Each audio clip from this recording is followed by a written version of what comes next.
This week's podcast is sponsored by Tate Effects.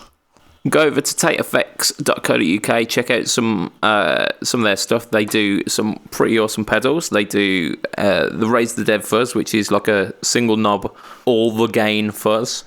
They do the booster, which is not the bullshit booster anymore. They do also the BMB Overdrive, which used to be a little bit controversial, but now is in more sensible clothing.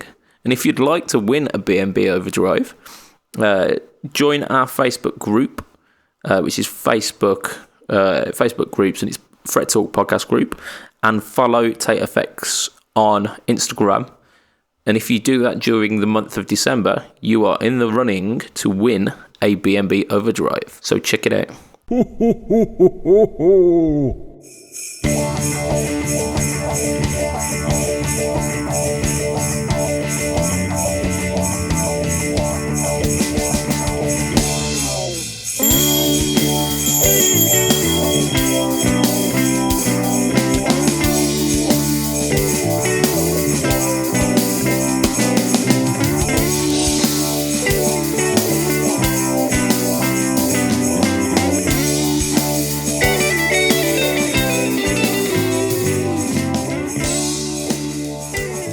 Welcome, podcast listeners.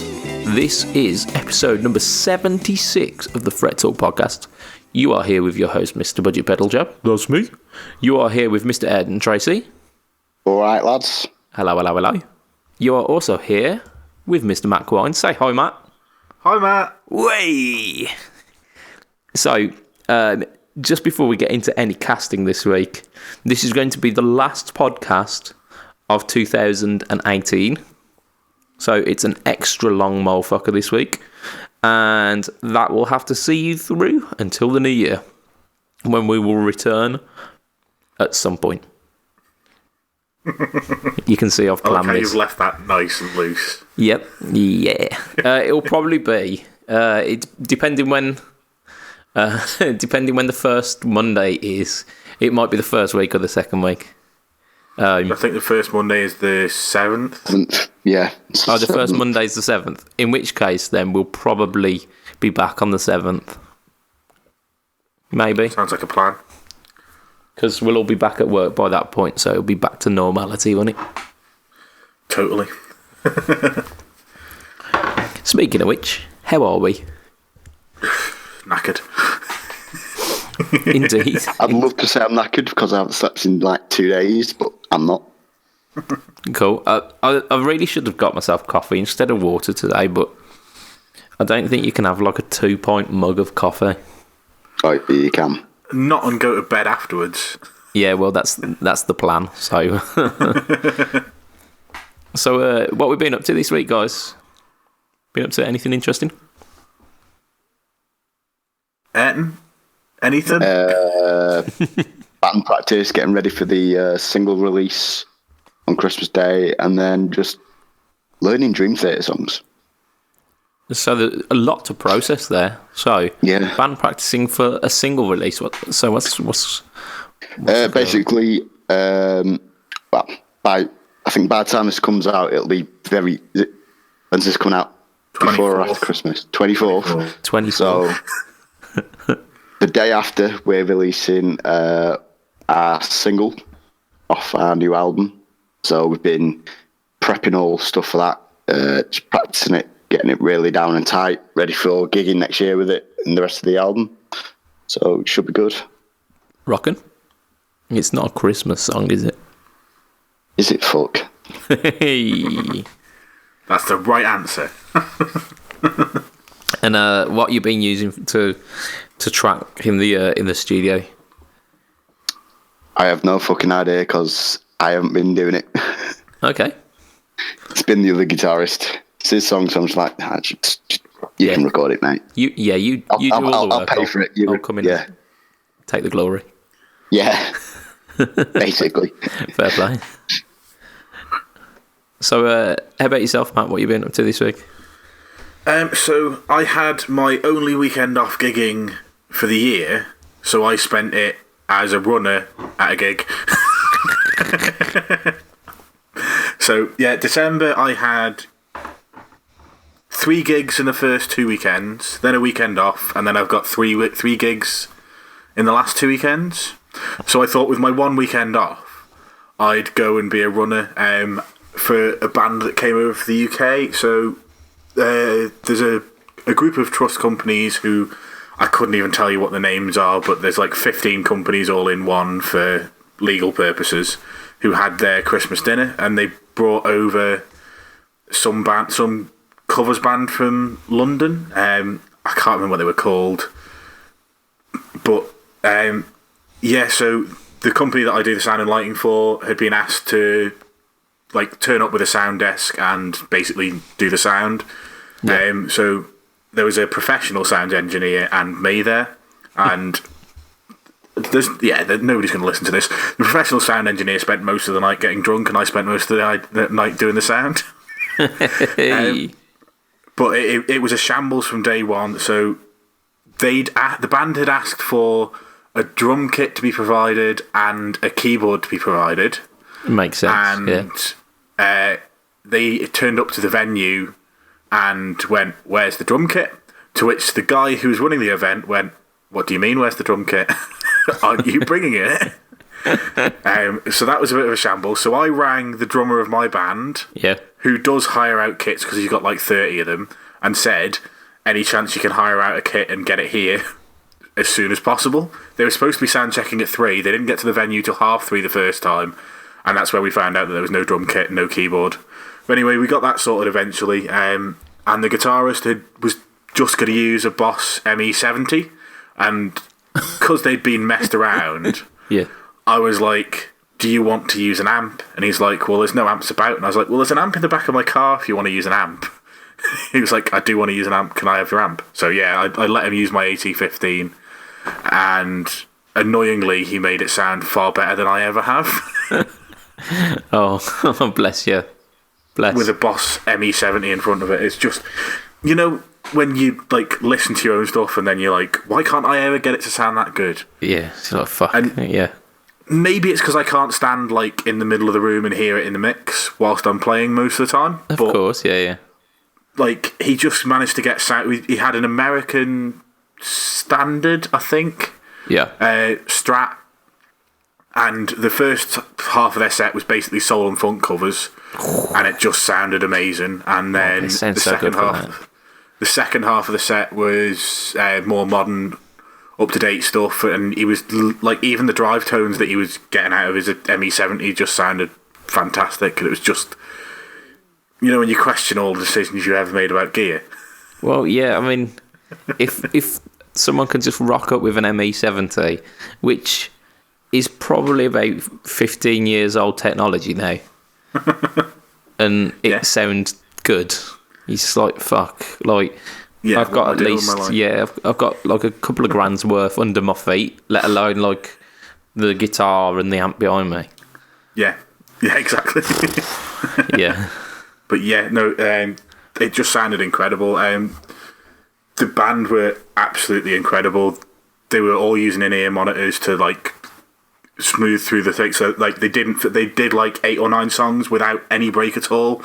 And when they were coming to the end of one, their drummer, who was their director, was just going 1, 2, 3, 4, and into names another song, and then counts it 1, 2, 3, and they went smooth as you like. Key changes didn't matter, timing changes didn't matter. It was just absolutely seamless. They were absolutely fantastic. Shit, man, that's professionalism, that, isn't it? It is. It's a good job they don't live on the Isle of Man, isn't it? Because I'd be screwed. I was going to say, they sound like they'd mop up all of the jobs. Yeah, they would. But like I say, it's my 1 weekend off gigging, so I'd spent it doing that instead. You're a glutton for punishment, you are, Matt. Absolute glutton for it.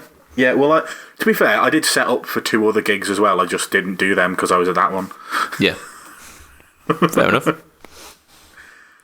Yeah. So, you got some good news today as well, didn't you, Matt? Well, some good news that cost you money.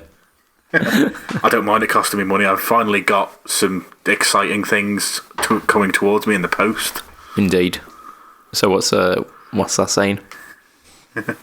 It's all the stuff that you had. It's my Afterglow Chloris and my second Hayden cab, and most importantly of all, it's the Hello Sailor double matte. It is indeed the double matte, yeah.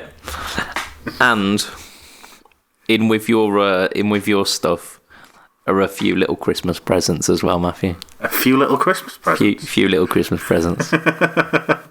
I'm not expecting that. So I know you weren't. What yeah. to think there. So you got a few little Christmas presents coming to you as well. Excellent news. I'll wait for you to get on the next cast before you tell me how shit they are. Okay, I look forward to it. Yep, it's exactly that. It's look forward to it with a question mark at the end. Oh dear. What about yourself? What have you been up to? Yeah. So, so this week I got a rather lovely mail message off a gentleman who I had a chat with. It's got to be over 6 months ago now. Mr. Chris Bolt.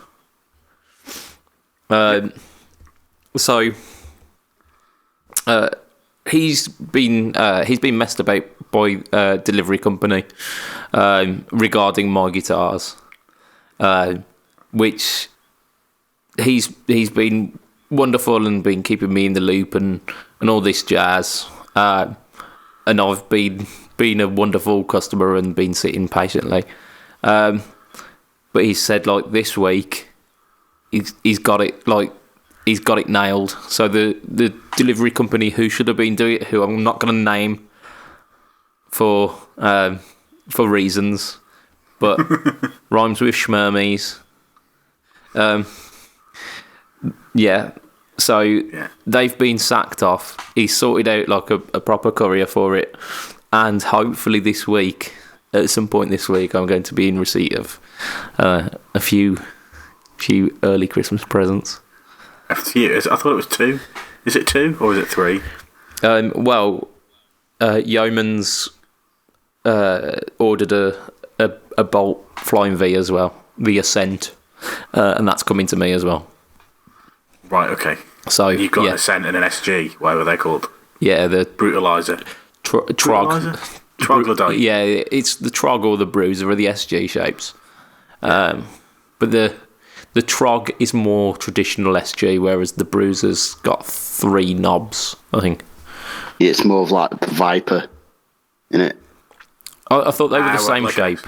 I could be wrong, but I thought it was like different. The SG Viper, isn't it? It's kind of the same The control layout, isn't it?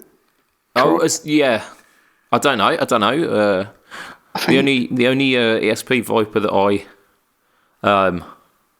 because I owned one for about 2 months, and I think it had a volume and a tone, not 2 volumes, 2 tones. Whereas the Bruisers have got 3 knobs, and I assume it's 2 volumes and a master tone. Yeah. But fucked if I know, mate. So yeah, fingers crossed. Very soon, I'm going to get some tasty Bolt guitars. Not the only thing that I've been up to this week though. So what have I got? Fletch Telly. Okay. So yeah. You're not reading that off a list at all, are you? No. Gosh. In my defence, I get about an A5 sheet full of tiny writing, whereas this week it is 2 A5 sheets, and I've had to like cram into the spare spaces on the one side of the A5 just more information. So yeah, I've got quite a lot rattling around my brain today. So Fletch Teleset, I actually played them today. There's a thing up on my Instagram doing just a little basic kind of tone run through of them, and they are the greatest ever. Just yep. So which telly of yours are they going in? The problem is all my tellies have got really nice pickups in already. So it So you need sounds, to buy another telly? yeah, it sounds like I need another one, doesn't it? I reckon a thin line classic vibe. I could do that. Yeah. That's what I think you should go for. So I was playing it today, and they were really channeling Jimmy Page's telly sound. And Fender have got Jimmy Page's telly coming out like the early point of next year. So if you want to save yourself some cash, just Buy a different telly. that's it. And plunk these in. And then take whatever telly you buy, take it round to Jimmy Page's house and have him stick some mirrored circles on it, then take them off and paint it. Yeah, pretty much. So yeah, these Fletch pickups, they don't look traditional telly because they've got wooden veneer top things, and even the neck pickup has, because it's kind of half covered. But yeah, they are very very Jimmy Page. So like the bridge pickup isn't like super twangy. It's quite a rich sounding telly bridge pickup. Got quite a mid range to it, and yeah, it's just I was playing some Zepp through it today, and I lost about 2.5-3 hours to playing this guitar when I was only supposed to do it for 20 minutes. So It's fine. yeah, it's one of those things though, and it's getting near Christmas as well, so it's like all the roles and responsibilities of adult life just can get put aside. Yeah, so that's this week. Tellies, guitars, general Christmassiness, but we've got a fair bit of stuff to do this week. So because it's our last one before the Crimbo holidays, I figured we'd go over some of the segments of yesteryear and kind of have a greatest hits. So we've got kind of a question, maybe. We've got a use views. We've got a pedal weed mind's eye. So which one we go? Oh, pardon me. And that'll be the kebab coming back up. That will. Hashtag professionalism. I know, yeah. Don't get this on other podcasts. Well, you get what you pay for, don't you, I suppose? So what we're saying, do you want to use views, do you want a stocking fillers or a pedal weed mind's eye? I'll let Ayrton choose. We'll do stocking fillers first. Stocking fillers, go on. It's almost kind of stocking filler for the podcast, this one. So we'll get this one out of the way with. Right, so I went through a couple of kind of news articles today. One of which was the standard shit that you get this time of year. Top 10 things to buy a guitarist at Christmas. So and they all have the same shit in them. And they have done for about the 7 years. How about a tuner? So yeah, I've got a list. Some of them legit. Some absolutely do not buy. Just never buy a guitarist this. So first on the list, it was looking pretty good because it was a Polytune clip. So 26 quid. They're cheaper than I thought they were. I thought they were at 40. Yeah, so apparently they've come down, the Polytune clips have. And then they've got the Unitune as well, haven't they? Which I don't know if that's any cheaper, but... The Looney Tune. Aren't they like a kid's TV show?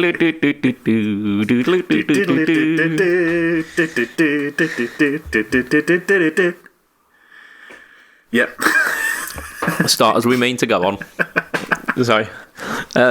Polytune clip. I thought that was legit because I've got one and I literally use it pretty much every week because it's great. If you don't want to plug a pedal board in to tune your guitar, you've just got that, plonk it on, bam, done. I could do with one. I Yeah. didn't know they were that cheap. I think I might get myself one for Christmas. So there you go. I mean, that is a legitimate one. The next one is, it gave a brand, but I'm gonna choose it as Fancy Plectrums.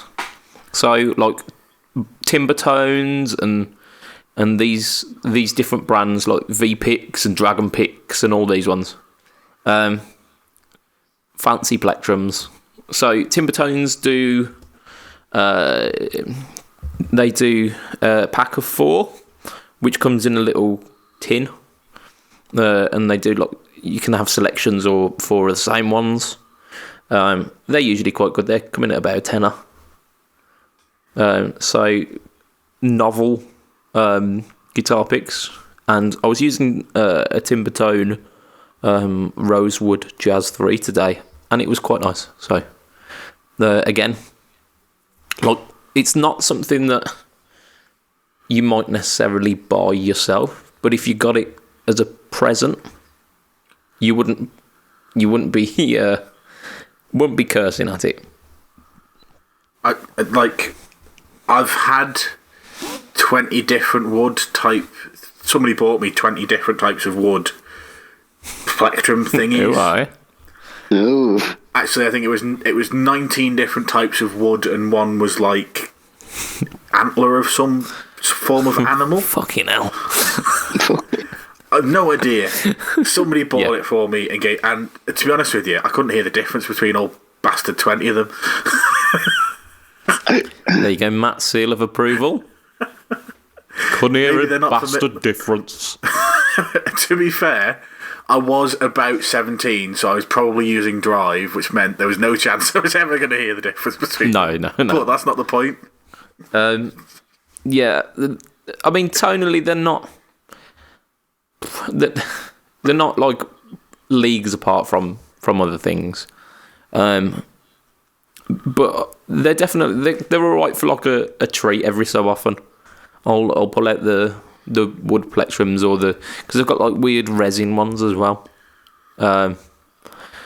So yeah, I'll treat myself to using them every so often. And to be honest, if I got a pack of Jazz 3 sized Timbertones as a guitar stocking filler, I'd be happy with that. So that was the 2 of them. Next one, we're getting into kind of dubious territory now. So battery powered amps. So it said the Danelectro N10 mini amp, but I've also thrown in the Marshall MS2 because it's very similar. So I've had a Marshall MS2. It lasted about a month. Yeah, it yes. was a turd. yeah, same here. However, HB Guitar used his as a theremin for the Dave Rage competition. He did, and he gave us the greatest album title of all time. Indeed, yeah. Death Cries of a Robot Chicken, was it? It was Death Cries of a Robot Chicken. So, I mean, that's worth it for the comedy value alone. We still need that Metal Blues concept album Lows. writing. Oh dear, it makes me shudder just to think. So yeah, I wouldn't be angry if someone bought me that, but it probably wouldn't get as much use as the Timbertones or the Polytune Clip. I reckon I'd use it for a gig and just to see what it was like. Just mic it up. Stick an SM57 on it and see what happens. So you need to stick about 3 of them on just to get enough power. I'll just turn everybody else down, it's fine. They won't notice. Yeah, turn the drummer down. The big dial on the front. To be fair, on our next gig, our drummer has to use rods because we're playing in a place that won't let us use any volume, and our drummer doesn't do gentle, so he's having to use rods. Fair play. So next in the stocking is a guitar care kit. So like cleaning supplements. You've got Dunlop do one, this one was a Gibson one, but like Music Nomad as well do guitar cleaning kits. You've missed the best one. Go on. Big Ben's Nutsack. The Big Ben's Nut Sauce. No, Nutsack. Nut Sauce is... He does a nut sack, which is the rest of the stuff that you need to do your guitar, as well as some nut sauce. That's fantastic. I mean, I was going to poo-poo the idea of guitar cleaning kits, but if someone bought me Big Ben's Nutsack, I'd be well chuffed. And that's what I mean, like, you've named all the crappy ones, but if somebody bought me a Big Ben's Nutsack, and it, like, you get some nut sauce, which, you also get, like, guitar polish, you get some form of cloth to do it with, you get 4-0 fine thingy for, like, polishing frets and all sorts, play, yeah. It's quite a good little kit. So, I mean, the legitimacy of the kit Ayrton likes is... the name. Yeah, Ayrton's gone, isn't he? He's gone. So, like, the legitimacy of the care kits, if I'm honest, I don't do a lot of kind of guitar cleaning because my guitars don't get all that dirty. So, like the lemon oil and stuff like that, couldn't give two shits about. But we'll talk about kind of what we would supplement them for a little bit later. One of the next things, it said the TC Honey Pot Fuzz, but I'm going to extend that to the TC budget line because there's so many of them that are 26 quid these days. That if one of those turned up in your stocking, you just got like any one of the random TC things, as long as it's not like the Fangs distortion or the iMaster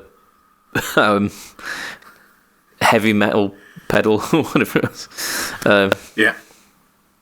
As long as it weren't those, and even if it was, I'd probably have fun just like ripping the piss out of it on on Christmas Day. Yeah. I think the issue with that is your stocking's not going to stay on the wall if you put one of them in it because they're so bloody heavy. It just drag it straight off. Yeah, Definitely won't stay on you like it. Yeah, I can agree with that. So it might be a case where your stocking needs to go on the floor. We've also got in with that. The next one was a Harley Benton digital delay, but again, Harley Benton do a range of the kind of Joyo pedals, which would easily come into this. So, for example, if you got the Harley Benton vintage overdrive, their take on the Tube Screamer, or the Ultimate Drive, either of those would make a great stocking filler for a guitarist who didn't have one. Yeah, I mean, like, cheap pedals like that is a good shout because you get a bit of fun messing around with them, even if you're not going to put them on your main board. Yep, standard stuff. So, like, generally, kind of cheap pedals, I think, good for a laugh. So, I'm happy with that. The next in line was a gig bag. So, they chose the Thomann premium padded gig bag, which came in like 28 quid. So obviously not going to fit in your stocking. It depends how big your stocking is, I suppose. But having a decent gig bag available is always a good idea, I suppose. I mean, who doesn't have a gig bag already? I mean, I've got shitloads of gig bags, but then I find myself in a situation where I've got another guitar, so...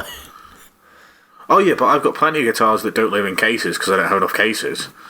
But if I want to leave the house with one, I just take one of the ones that's in my house that's in a case out of the case and put it in a corner, and then put the guitar I want to take out of my house into the case and then put that in the car. You crazy man.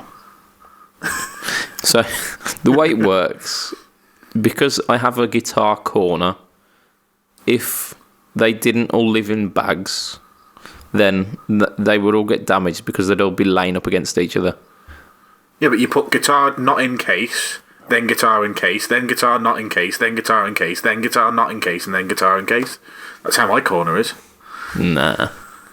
So, I would probably appreciate a gig bag, especially if it's got pockets. Yeah, and to be fair, I wouldn't say no. It's just, yeah. Yeah, it's wouldn't be not my something. first thought.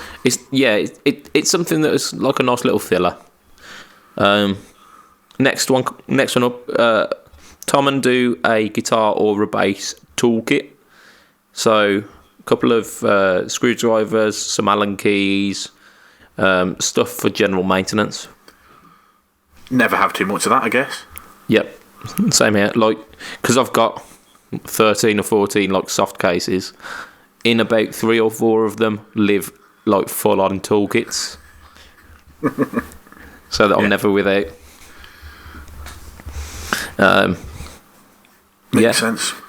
And then the final one on this list was, I think it was Warwick, or someone like that. It was a guitar chopping board. I've seen them. Yeah, but I'm gonna put this under the heading of novelty items. So doesn't have to be a guitar chopping board. It can be any of that other useless tat that Like people socks think. with guitars on them. Yeah, I've got a fair few of them, and I don't mind I've got a them. few. But it's like, I like guitars. That's cool. It doesn't mean that I want fucking guitar paper clips or. It's just like, yeah. Go. Oh, he'll love this. He loves guitars. Yeah. No. I think there's been a couple that's been missed off the list that's quite important. Go on. That you can fit in stocking fillers. Wall hangers. And do you know like the look like fold away guitar stands? I do. I've got one of them little fold-away guitar stands. They're brilliant. Brilliant things. Take them to gigs, just unfold them, being sorted. And they fit in stockings. Yep. So, I mean, my idea for this segment was to come up with a better list for stocking fillers. So I think we'd keep the Polytune. Yeah. I would suggest keeping the Plex, keeping the guitar cleaning kit, keeping one budget pedal rather than the 2. The toolkit would be fine. Yeah. The guitar case, I think, wouldn't go down terribly. Probably not. So Like you say, I think the stand is another great shout. Either a wall hanger or a fold-up stand. Yep. Yeah, because often when you're at gigs, there's just nowhere to put your guitar. And Yeah. you're having to like lean it up against something. And it's Like an amp or a drum kit or something like that. exactly that. Or the floor. You either like bring your full rack to the For gig, one which guitar. yeah. I mean, what my band used to do is we had like a communal one, which was like 5 or 6 guitars. So I'd always bring my guitar, but then a backup. Singer would bring his guitar and a backup, and then we'd have enough space for the bass as well. It was wicked.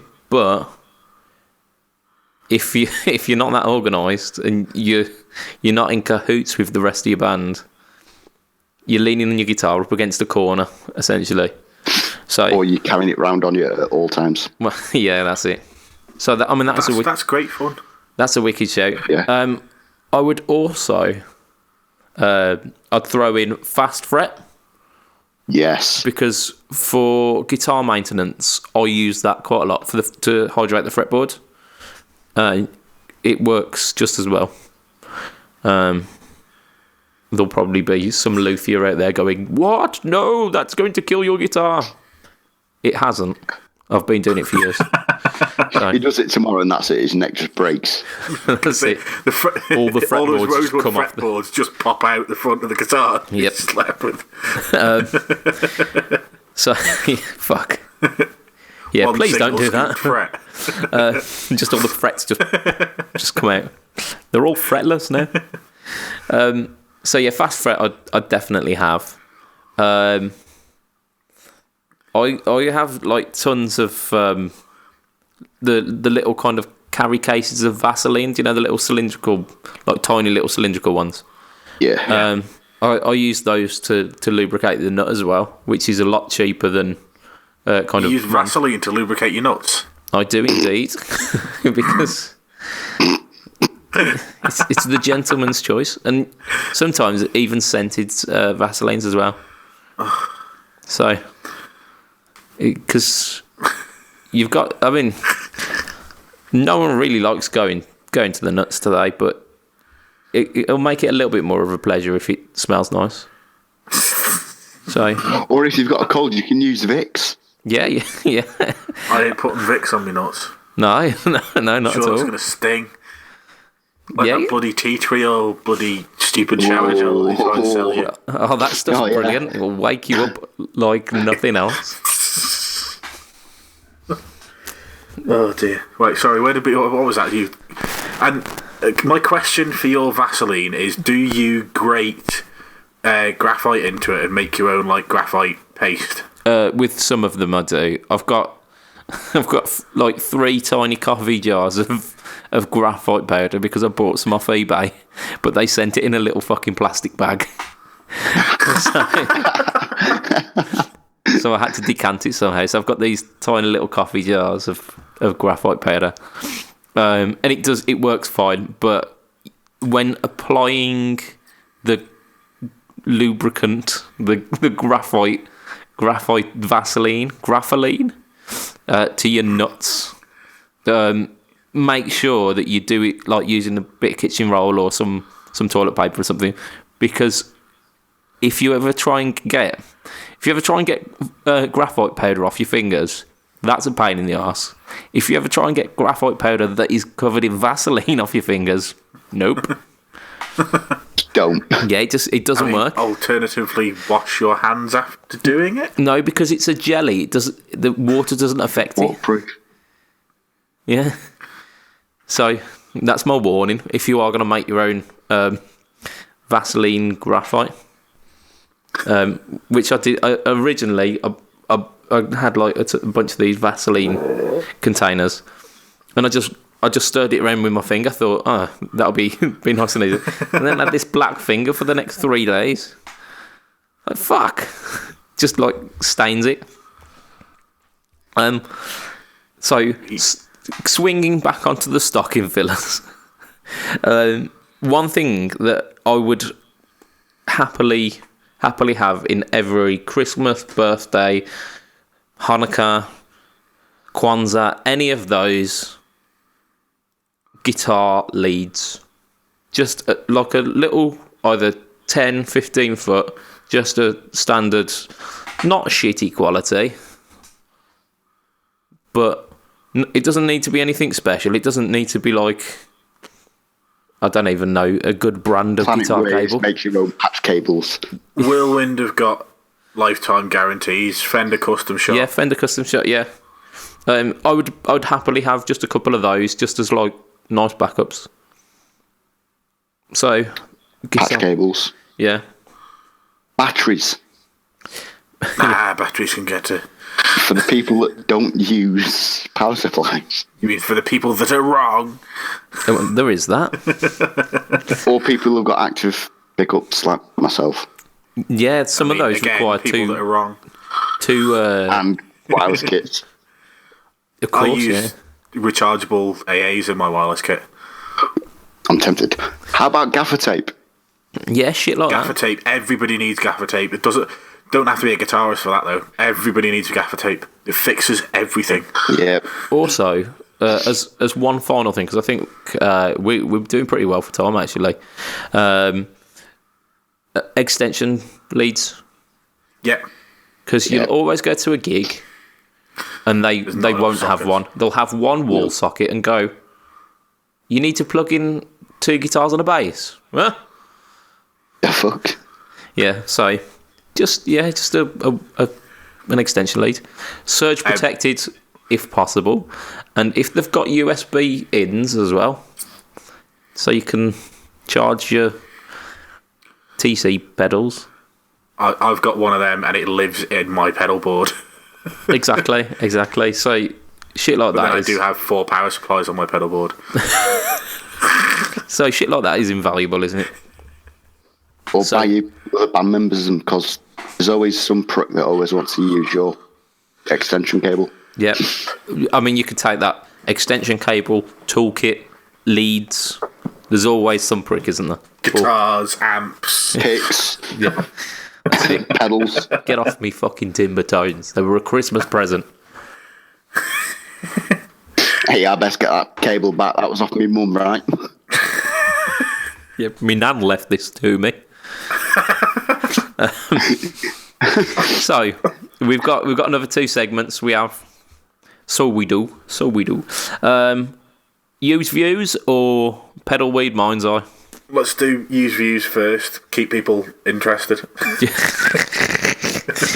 Well, you don't people think that invested. stocking filler was No, edgy as keep seat people mixer? invested to the end to see whether Ayrton can sniff out all the weed again. That's it, I suppose. So the use views. I'm gonna go for there's a statement. You can choose to be for or against it, but then when we chosen, the argument's locked in, and we have to fight it to the death.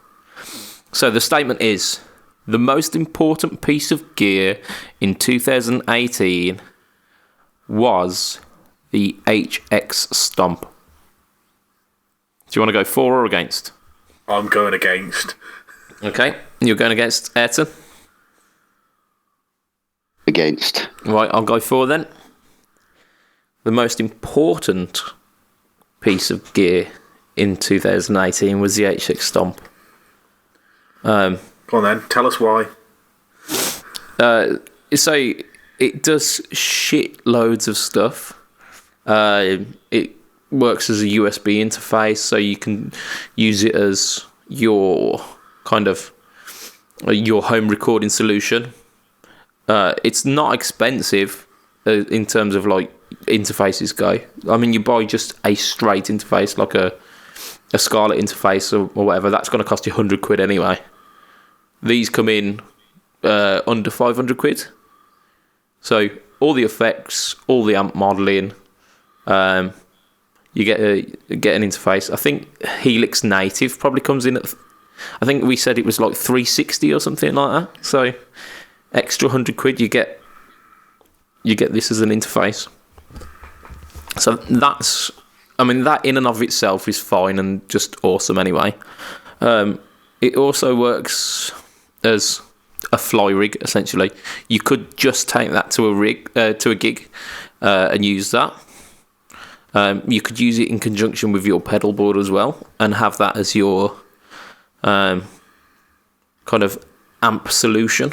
So you're not having to drag heavy shit around. So great for kind of musicians who are taking public transport to get to gigs. So you're in busy cities rather than Isle of Man.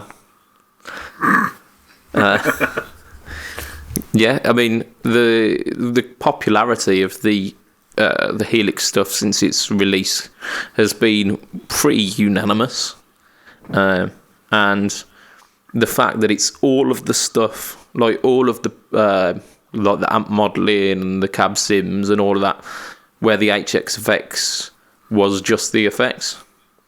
So it has that over that, and you're not having to spring to the LT, which is like 800, and the full fat, which is over $1,000, I think.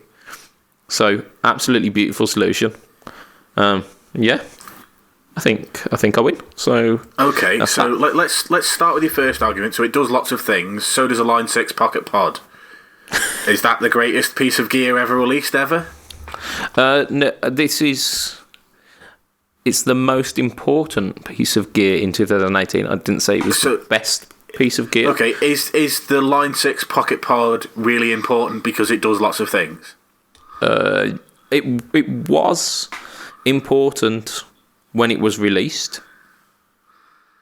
It's not so as important now because, as we know, technology becomes half as useful as the year goes on. Yeah, I just like the HX Stomp just is doing something that is basically pointless. It's a solution to a problem that literally nobody in their life has ever had. Well, we have a good friend, Mr. Chris Wilson, who's bought one recently, and he's finding the solution so useful that he wants to buy a second one. Yeah, but I mean, let's wait 3 or 4 weeks. And bearing in mind, his very first post was the amp sims are crap, and I'll never use the drive. It wasn't the amp sims are crap. His very first post about it was the amp sims are disappointing, and I'll never use the drives. And then a day later, he was like, actually, it's all right. And then he was like, actually, I might buy another one. And then about 3 weeks down the line, it'll be on the Gear Exchange with the second one, still boxed, brand new, unused. I will be snapping that motherfucker right up. I'm not in, like, HX, I understand the Helix. Mm-hmm. Kind of understand the Helix LT, but not so much. HX Effects, brilliant. Yep. HX Stomp, what is the point? I've told you the point. The point, but your point is, if you want an all-in-one solution, buy a Helix LT. If you want I don't understand. Like it's 3 switches, so you've only got a small amount of presets. The whole point of buying a Helix is I want a different amp on every single. I've got a 35 song set, and I'm a covers band, and the original artist all 35 of them used a different amp. So I'm going to use a different amp on each one, different effects with them. It's going to be amazing. It's going to sound incredible. Or I'm an originals band, and I want to have a JTM 900 in my first song. Then I want a jazz chorus. Then I want a Friedman Dirty Shirley. Then I want a Fender Bassman. Then I want a Blues Breaker. Then I want a JTM 45. That's the whole point of these. This is not going to do all those things. Then you can't control anything on the fly. It's the size of like a DD500 or something. You can't control the 300,000 things that you need to control on the fly. I think the market is slightly different than what you're perceiving it. The people who want all of that switchablosity, which is definitely a word, those people will spring for the more expensive one with the switches because they're looking for that. There are 100% those people in the world. I don't argue that point at all. However, the most important piece of gear in 2018, because it gives a solution to the people who don't necessarily need all of that. So the people... Well, if you want one amp sound, buy a fucking amp. But it might not necessarily just be like one amp sound. I don't necessarily know how all the buttons work for it, but I assume you can have like 3 presets because it's got 3 buttons. And there are people out there who having 3 set sounds is absolutely fine. If you're working it as a fly rig, and you want like those 3 sounds, brilliant. Or you can then use it as your kind of your amp and cab sim, and bring a small pedal board along with that as well. So you say that, but there's not enough loops in the back of it for you to use the effects that you've got with your Helix in with that, because you're not going to be able to say, I want to use the octave shift from the Helix, and then I want to use my drive pedals, and I've got a 200 quid chorus pedal, so I want to use that, but then I want to use the tremolo from the Helix, but then I also want to use my £150 reverb and delay pedals, but there's also a cool delay function in this, so I want to use that as well. you can't. There's not enough loops for you to have that as an option. So let's step it back again. Because those features are the people who will be going for the full fat version. I'm thinking of it in terms of like the solution for just a single amp sim, and if that's the case, you can run all of your effects into the front end of it, and it sounds. Or you could even have all of the drive and the filter effects at the front, and then have the loop for your modulation and time based stuff. If that's how you wanted to set it up. But if that's the case, why haven't you just bought an amp? Flyrig. So people who need to travel. Solution to a problem that 25 people in the history of time have ever had. Well, the Tech 21 Flyrig is a thing and is popular enough that they're still making it, and have made a Richie Kotzen signature of it as well. And I've seen literally one of them in the wild. Yeah, and that's by somebody who doesn't use it. Yeah, potentially, yeah. But I mean, that's just like one solution that this thing can be part of.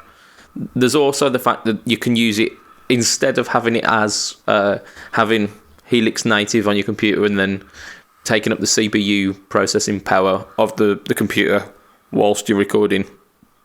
This does it all outboard so that you can potentially use a lower spec. Pardon me.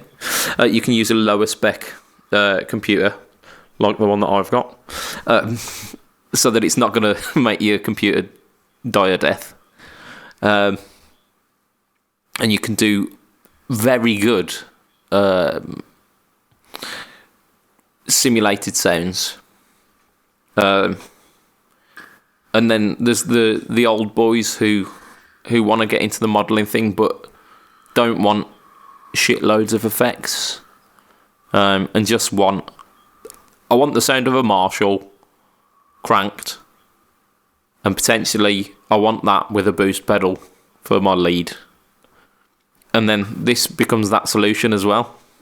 So it's plugging the little gaps that the people who don't want the full fat Helix might want it for, and it's at a ridiculous price as well. Yeah, it's absolutely ridiculously priced. Absolutely ridiculously priced. If something's got 3 buttons on it, I'm not paying any more than 300 quid for it. End of story. That's ridiculous. 470 quid. 470 quid. No. For all of the processing power of the Helix and all of the amp sims and all of the pedals and all of the of the inconvenience. It's slightly less convenient, but it's only less convenient if you want the full fat Helix. And if you want the full fat Helix, that is still an option. But okay, let's turn this around then. Go on. The most important piece of gear released in 2018 was the Line 6 HX Effects. And it was the HX Effects because it got rid of the bits that nobody wants, which is the amp sims, which I'm sorry, like, yes, there are people out there, but the majority of guitarists are going to continue to use amps. It's just, it's a fact of life. We've always used amps. Amps are natural to us. It's our home habitat is on stage with an amp behind us and a pedal board in front of us. And the HX Effects allows you to have the highest quality multi-effects that is out there on the market at the moment, without all the nonsense that's in the Helix, for half the price, for cheaper than your 3-button HX Stomp. The MD500 exists. MD500 does modulations only. Yeah, but I mean it's gonna cover like 90% of probably what you want the. Okay, the what about if I want a chorus, a flanger, and a tremolo on all at the same time? the MD500 do that. I'm assuming. I thought it was only 2 at once on the MD500. Who knows? But also, I don't then have to buy another £300 pedal to get my delays and another £300 pedal to get my reverbs. Yeah. So I think we've kind of exhausted our arguments for this, and in traditional used views traditional used views traditions. This is down to the. I know, yeah, it's getting to that point already. We're only halfway through. It's down to the listeners to decide. So get into the Facebook group and tell us who wins. So, is it the argument for the most important piece of gear in 2018 is the H system? And remember, this used views is not whether you think that statement is true. It's who produced the most coherent argument, which at this point is probably neither of us. So we're on to our last segment before we get into the meat and gravy of the podcast today. And this one, I'm very tempted to ban Ayrton from doing, but I'm not going to. I might be shit this week. I might get more wrong. Well, we shall see. So, pedal weed mind's eye. For those who haven't heard it before, because we only done this segment once, I will give the name of 3 things. One will be a guitar pedal, one will be a strain of medical marijuana, and one will be created directly from my mind's eye. So, are you guys ready? Yep. Let's do this. So, first one's up. We have got the Bug Catcher, Bug Crusher, Skywalker, or Emerald Star. So, Bug Crusher, Skywalker, Emerald Star. What are we thinking, boys? I think the Bug Crusher is a pedal. Yeah. I think that could be like a fuzz. So you It's either that or a Bit Crusher or something weird. Yeah, so the Bug Crusher is a pedal. Okay, that one's locked in. I think probably the Emerald Star being the weed. Yeah, and the Skywalker is what you just made up. Yeah, let's go for that. So you have got 1 out of 3 correct. The Bug Crusher was the pedal by Frederick Effects. Emerald Star was my mind's eye, and Skywalker is the weed. Of course it's the weed. Skywalker, come on. We're on. See, that'd just be too obvious, though. Yeah, that's what I thought. I was like, it's more obvious than the Emerald. Yeah, go on then. You're trying to catch me out because of the other time that I played it. You picked some really insane ones. Indeed. Right, so next one's up. Peach OG, Scramble Brains, Northern Lights. Northern Lights is the weed. Straight away, boom. What was the other one? So we've got Peach OG, OG, Scrambled Brains, Northern Lights. I'd say Scrambled Brains is the pedal. Pedal, yeah. Oh, you got it. You got it. Thank you to Weed Hound, Ayrton Tracy. No sooner had the words exited my mouth. It was weed. Weed. Yep, Northern Lights weed. Scrambled Brains, again, Frederick Effects, Peach OG, Mind's Eye. Next one. Let's keep this going. God's Gift, Ouroboros, Whistle. Is that Aurora Borealis? No, Ouroboros. Ouroboros. Ouroboros. Okay, that's definitely not from his mind's eye. What were the other 2? God's Gift, Whistle. So God's Gift, Ouroboros, Whistle. I'm going to have to go Ouroboros as the weed, Okay. God's Gift as the pedal, but I don't know whether Ayrton agrees with that. I want to say God's Gift is the weed. Oh, we're at an impasse here. We are at an impasse. That's fine, I'll go with Ayrton. So So I'm saying God's Gift is a weed. So which one's the pedal, the whistle or the Ouroboros? Well, the whistle's going to sound terrible, so it has to be the Ouroboros. So Yeah. Ouroboros is the pedal, whistle is from your mind's eye. you are 100% correct. You bastard.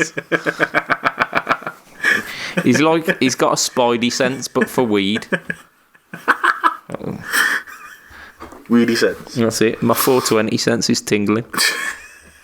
It's always 420 somewhere. Exactly. That's not true. I know it's not, but That's it's not what how people time I works. say. It should be, theoretically, if time works properly, that would be how time works, but it doesn't. Oh, right. So we've got two more. Let's see. So at the moment, you two are up, but you're only up by one. Right. So Angel Feather, Trainwreck, Heretic. Angel what? Flower? Angel Feather, Trainwreck, Heretic. What are we saying? I reckon Trainwreck is a pedal. Okay. Trainwreck as a pedal, Heretic or Angel Feather as the weed. So, Heretic or Angel Feather as your weed, Angel Feather. as the Yeah. weed, Weed. and Heretic as Mind's Eye. Yeah. Boom, get in. You got 0. Zero? 0. God's sake. Trainwreck is the weed. Heretic is the pedal. Wow. Angel Feather is the Mind's Eye. So, both the Ouroboros and the Heretic are from Gajira Effects. Both the Trainwreck and God's Gifts are weed. And my Mind's Eye is getting better. So this is your last one. So this one's the decider. Are you ready? Yeah. Cherry Pie, Salt Storm, Green Santa.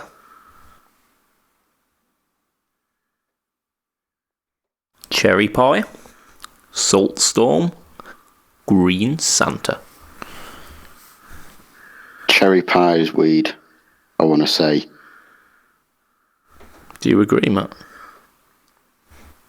I'm happy to go with Cherry Pie as the weed. So, I think Green Santa is a pedal. okay. Do you agree, Ayrton? Yeah. Yeah. Boom. Although I'm gonna say it's a draw because you got Cherry Pie as the weed. No shit. The Salt Storm is an effect made by Mike, which is a little UK manufacturer. He used to do YouTube videos as well, way back when, and he is hilarious. So check him out. But yeah, the Salt Storm, it's some form of pedal. Green Santa, Mind's Eye. I thought that would be too obvious, but apparently not. No. New. So we've got a couple of things to get through. Pardon me. Professionalism thrown out the window. Sorry, before this podcast, I had a Donna meat burger. And I don't think it's doing me any favours, to be honest. No. The place that we order from is usually quite good, but there was so much grease on because the missus had a Donna meat wrap. There was so much grease in the in the greaseproof paper that she actually made it run off from the paper. There was visible. It hadn't soaked in. It was still there. Sounds amazing. Well, it's not going to be on Slimming World, I can tell you that. Fair enough. But yeah, it's Christmas. Bar humbug. Bar humbug indeed. Right, so we've got, like I said, we've got two things left to do. We are going to run down our kind of year of podcast and talk about some of the stuff that we mentioned in the podcast, kind of chronologically, loosely, because I went through our podcasts individually. I didn't listen to them all because that would have taken fucking ages. But I went through some of it and tried to get some of the news stories and some of the stuff that kind of stuck out to me. So let's start with the start of the year. So start of the year, gear list. The start of the year kicked off with the Ibanez NewTube Screamer, pretty much. And also from Ibanez, the AZ range. So two things that kind of stayed in January. Pretty much. The AZ, to be honest, I've heard quite a bit about. They keep cropping up. Our good friends Andy Guitar Geek, he's got one. He swears by it. I played a couple at the Birmingham Guitar Show and they were set up poorly. I then had a chance to play another couple of them at Guitar a couple of months later, and I was not greatly impressed. I think they're not a terrible guitar. They're not horrible. Don't get me wrong. I'm not saying that they're bad, but like when we were reporting on them, kind of the late end of 2017, I think, the spec sheet for them sounded like it was going to be the ideal guitar for me. So like the stainless steel frets, I was thinking, yes, get in. The roasted maple necks, these new designed for this range, what are they called, like the Hyperion Seymour Duncan Buckers or something like that. Yep. And you're just thinking, yeah, this is going to be awesome, and it just kind of fell flat. The neck profile weren't as comfortable as I wanted it to be. The pickups weren't very inspiring, and it was just a whole bunch of so. Do you know what killed them for me? Go on. Charvel DK Pro Mod 42, whatever it's called. Yeah, they come in and played a blinder with that, didn't they? They came in, they undercut the AZs, they did better finishes, and I've heard nothing but praise from people who've played them. Yeah. So the finishes on the Ibanez were kind of divisive, weren't they? There was some kind of playing it safe, and then there were some that were just pretty fucking weird. Outlandish is the best way to describe them. I'm gonna stick with pretty fucking weird. So yeah, I mean there was that NewTube Screamer as well. At the start of the year, there was like shitloads of NewTube stuff to be mentioned, and pretty much since then, not a fat lot's been done with it. I know the Marshall MV50s were kind of arse end of 2017. They have NewTube tech in, and they at some point in the year we will come on to them again at some point. In fact, actually, they were kind of start of the year. They released another 2 of them, like the Boutique, or it's like Boutique Clean, and then maybe like Metal or something. I can't remember.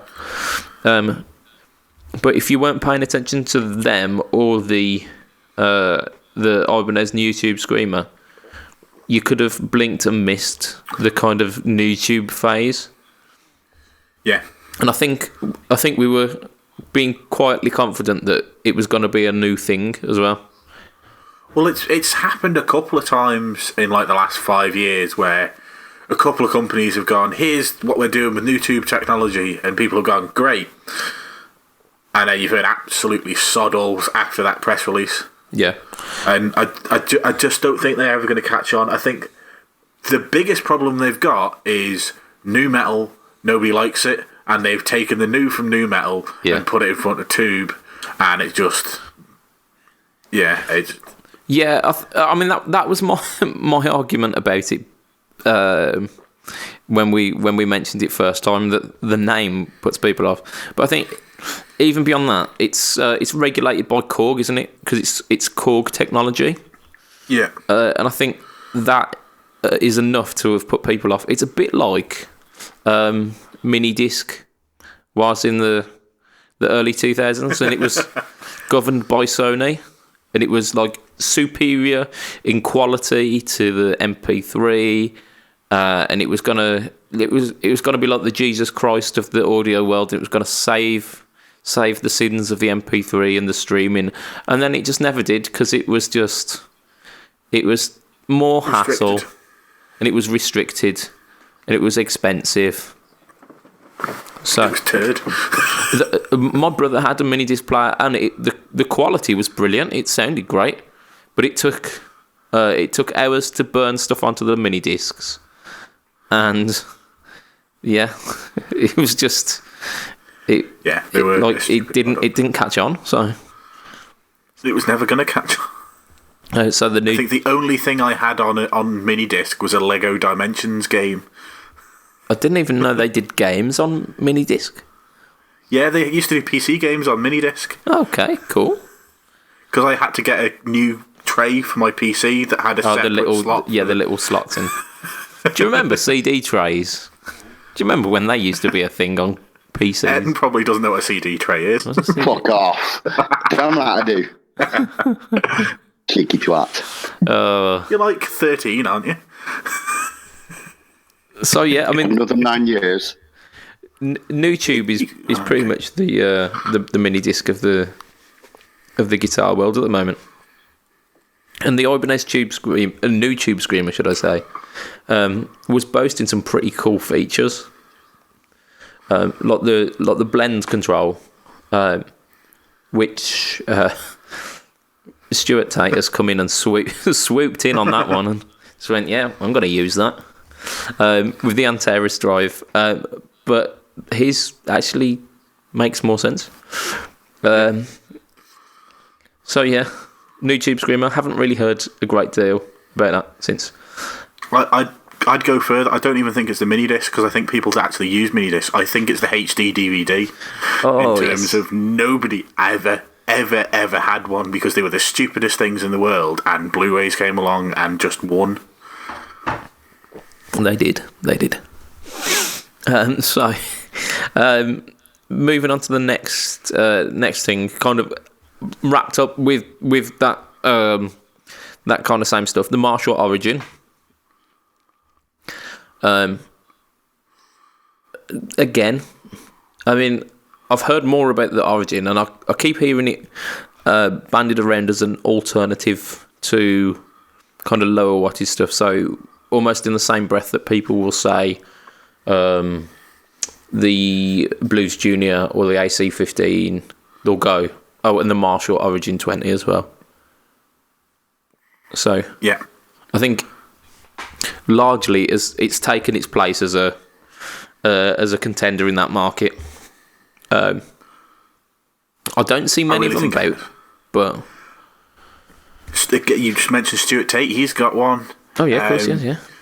A couple of people who I know haven't bought one, but said that when they tried them, they were really impressed by them. I don't know anybody that said anything other than they're a good guitar for that price, or a good amp for that price point. I know a lot of people that said they're probably better than a lot of things in that price point. Yeah.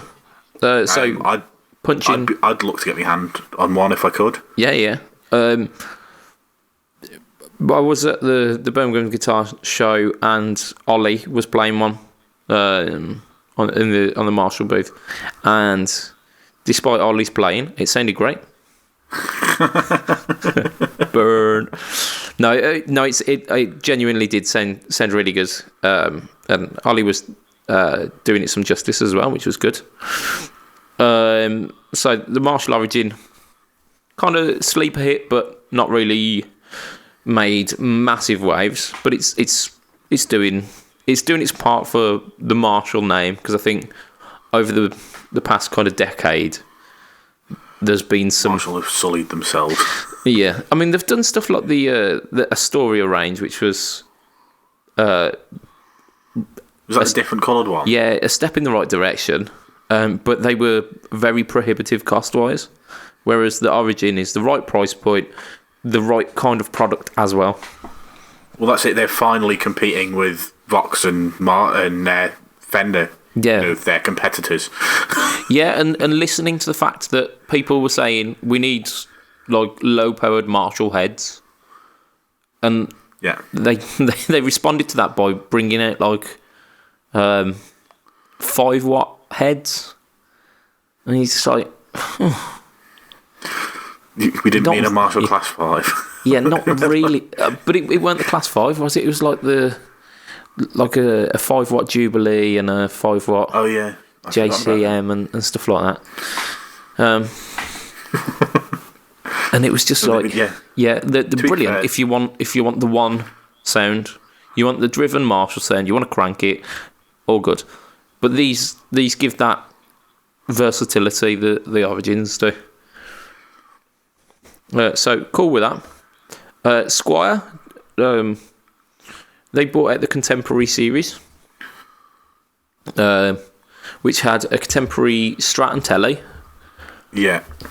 Which I think I haven't played one, but they were reviewed on the Guitar Geeks YouTube. Yeah. Generally quite favourable. He didn't like one of them. Was it? I think he didn't like the Telly, but he liked the Strat, or the other way around. Yeah, he was expecting to like the Telly, but ended up liking the Strat. But it weren't the fact that it wasn't good. It's just that he just felt it was a bit sterile. Yeah. So aren't they both HH? Is this the Contemporary series? Were they HHs? Yeah, that's ringing a bell now. That is. And they got matching headstocks. Yeah. It's something different, which I like. And it's again a perfect modding platform. If you want a HH guitar that looks a bit different, and you're not fussed about the pickups, then they're the right kind of price point that you can drop the set of Fletchers in. Yeah, and they also brought out the active Jazzmaster. Well, they did it the active Strat as well, didn't they? I think, but I only remember the Jazzmaster, but they might have done more. I might just be making it up. But yeah, they definitely did the Jazzmaster. So like, kind of budget end metal guitar, but not super metal, because it was. Yeah, they looked less metal than metal, didn't they? Yeah. So again, like, largely, I haven't really heard much about them. They've not made waves like the Classic Vibe series has been continuing to do. But in its defence, I'm not really looking up Squier stuff much these days. So, yeah, I'm also not looking up active pickup Jazzmasters these days. Yeah, exactly. So maybe they're brilliant. It's not aimed at me. I'm never going to buy an active guitar.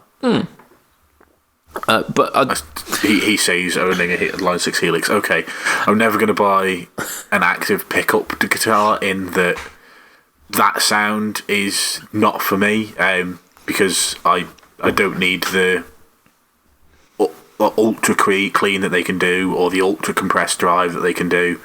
It's not a sound that I'll ever need. Yeah, but I mean, there is a market out there for them, and as a kind of starting point for budding metalheads. I think it's a good alternative to the not great amounts that are out there. Yeah. So next on our list, we've got the Vox MV heads, which again there was a boutique one and I think a metal one. Largely, that series have gone into obscurity now. I don't think I hear anyone talking about them. Nope. Then it mentions Gibson, and this is a kind of reoccurring theme throughout the year. This is Gibson. So I think it was kind of around February time that we started to realise that shit was hitting the fan with Gibson.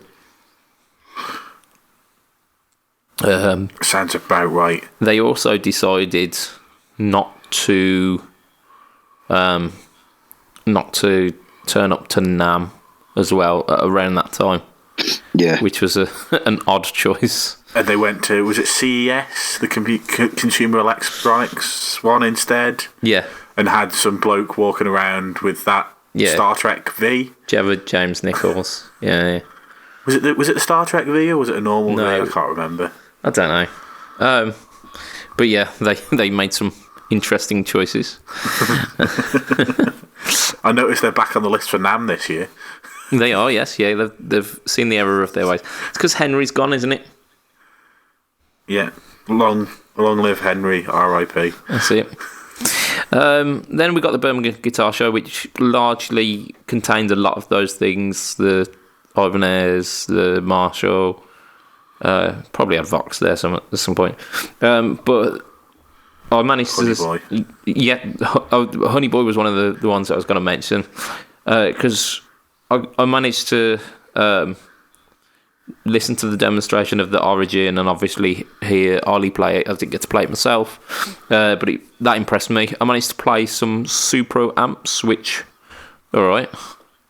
There was a company called Yellow Rock who were doing, they were kind of hybrid amps with, I think they were anyway, like Valve preamps, but solid state power. They were okay. They sounded pretty good, but they were a little bit of a premium.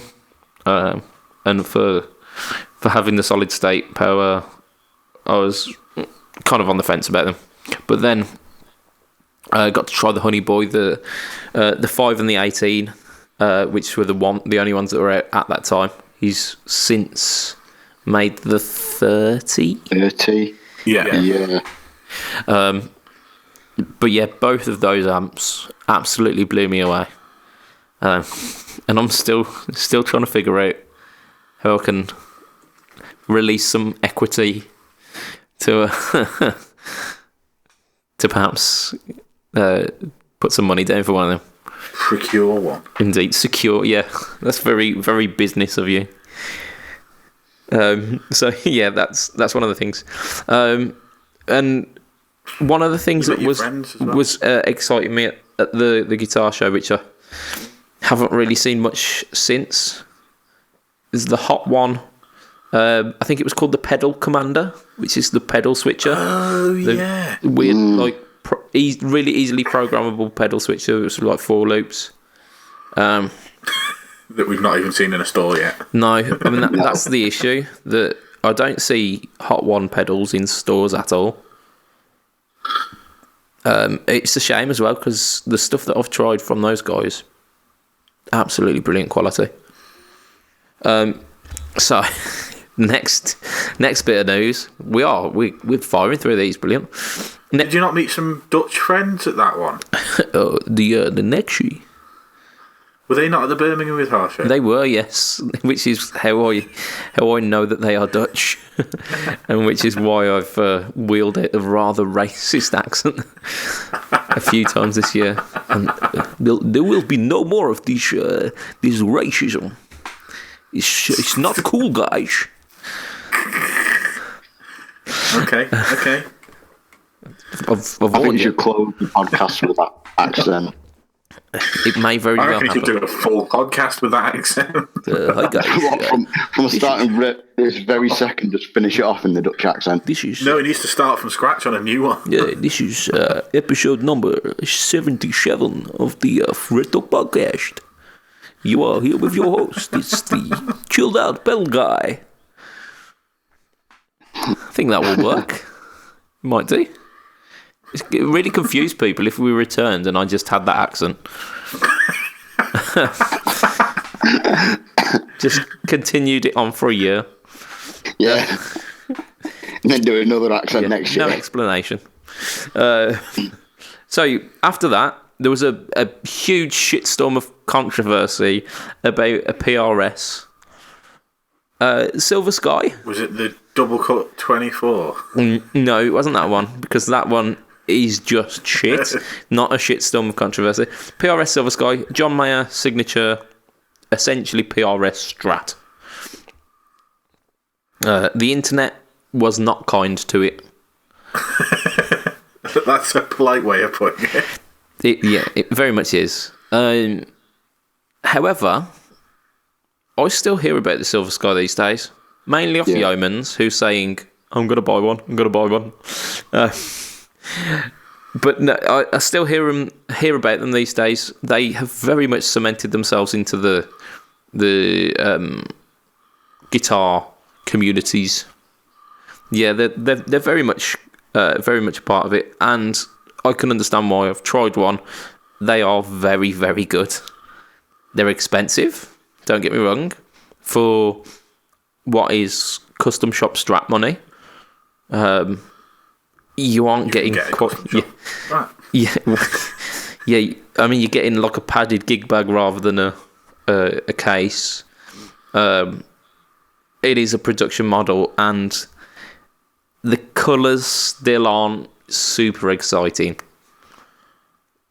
but they do play well and they sound brilliant.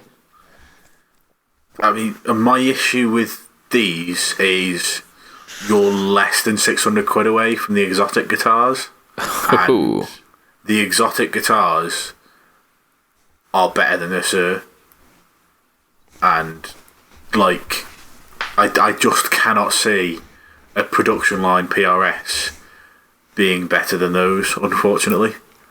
I'm gonna have to try both. I've tried the PRS. I've tried like the very same day. I tried a Sir modern classic something.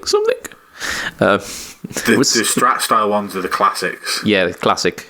And I preferred it to the Silver Sky, but the quality of both was rivalable. Yeah, what you need to do, get yourself down to Peach, and you can try all three. Try the Sir, try that, and then try the exotics. Because the exotic, like, until you've played one of those mysterious oiled baked maple necks, you'll, like, it's just, on top of the absolute fantastic quality, it just changes the way you play guitar. They're just something else. You need, if you haven't tried an exotic guitar, you need to go and try one. There was some mysterious oils coming out when I was playing that, Sir, I can tell you. You're a dirty man. It's a jizz dirty joke. Man.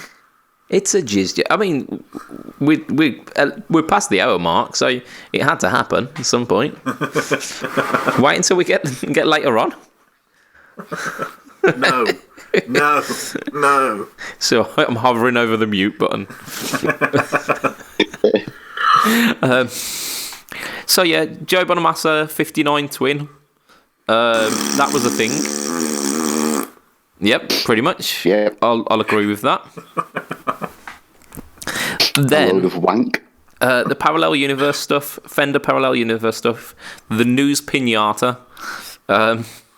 Those stuff started getting wheeled out around the same time as that. So it started off with the Strat Telly. We had the Jazz Telly, the Gretsch Telly. Lots of tellies this year because they are the best one. and the Meteora, which essentially another telly. A non-telly shaped telly. That's it, isn't it? But largely, Fender Parallel Universe stuff. I'm down with. Cool. Yeah, Different. it was different. It was something exciting to look forward to every month, even when they were ridiculous, like the Jazzmaster Telly.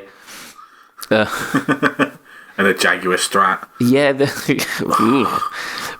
but it was something exciting, and I'm absolutely just applauding Fender for doing that, because it was keeping us talking about Fender, and I think that's very much a kind of running theme for this year. They could just rest on their laurels because they are a massive company. They are one of the two who you think of when you think of guitar, but they're not. They're constantly redoing stuff, and as we go down the list, you'll hear some more stuff that they've done, which absolutely blows it out of the water. So Parallel Universe stuff. Highlights for anyone? The Gretsch Telly, the Telly Super Deluxe, blah de blah de blah de blah de blah. Yeah, the Gretsch. Well, Gretsch Telly. I think the Troublemaker was my absolute jam. Troublemaker again, awesome Les Paul Telly. Yeah, well that's it. Yeah, Les Paul meets Telly. Yeah, so we've got to enter the Parallel Universe. Nita Strauss, Ibanez signature. That kind of went away. Yes, yeah, it did. Yeah, and I don't think I've seen one in the shop, but I am absolutely down for the fact that Ibanez are now kind of catching up a bit and are taking women guitarists seriously. Yeah. So hats off to that. It was called the Jiva, weren't it, or something like that? Yeah. Again, not really my kind of thing. It was a souped up S series, but she can play it, and she's earned She can herself. play many things, including me, if she wants. Oh man! But yes, we respect Hey, her. we were all thinking that I just fucking said it. We respect her for her abilities to play guitar as well. I mean, she's not a bad looking woman. We can't deny that. But she's not just an attractive lady. She has earned herself an Ibanez signature series guitar. She knows what she's doing with a piece of wood. I suppose we opened that one straight up there, didn't we?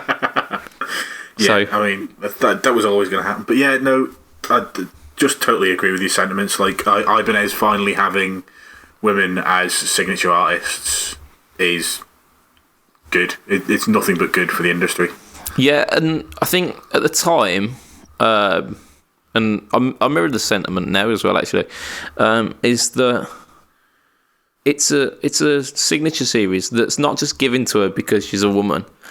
It's very well earned. She can play the thing. Yeah. I mean, she's an incredible guitarist. Like, and she's been in, like, obviously whatever was it the Iron Maidens, the female Iron Maiden tribute act, and then she was obviously Alice Cooper's guitarist, and I think still is. Yeah, I believe she's still doing that one. Yeah, and she's just released last month her own album as well. So, And she's just finished touring, hasn't she, with her band here? yeah. so she's. I mean, And she's been with Ibanez since the very start as well. Like, yeah, she's not Definitely getting earned it. handouts. Yeah, She's definitely been earning it. Ibanez endorsed for, like, Yeah, I want to say something like 7 years or something, but they've finally now given her a signature model, and yeah, you're right, it is well deserved. with the Iron Maidens, because didn't they do NAMM a number of years ago? Yeah, and she was still using Ibanez back then. Yeah, it was like the RGs, weren't it? But I can't remember. It was either an RG or an S series, but they're all the same to me. yeah. I'm a bit of an Ibanez guitar racist, and I can't tell the difference between all of the series. Shit, man. So yeah, hats off, Nita Strauss. Well done, girl. Next one was a a little news story that we mentioned. Dave Grohl and the Kiss guy. But I want to extend this because the whole Kiss guy thing was awesome, that they got a dude up in Kiss makeup to play along with them, and he absolutely slayed it. Yeah. In fact, he probably played better than the guys on the stage. Yeah. But He's been overshadowed. yeah, well, part of it was the fact that Dave Grohl, even though I'm not a big fan of his music, he's an awesome dude. And the fact that he got Kiss Guy up to have this opportunity would have made his absolute lifetime being able to play with one of his favourite bands, I'm assuming. And the fact that he tipped a waiter $666 as well. Yeah. That's pretty cool.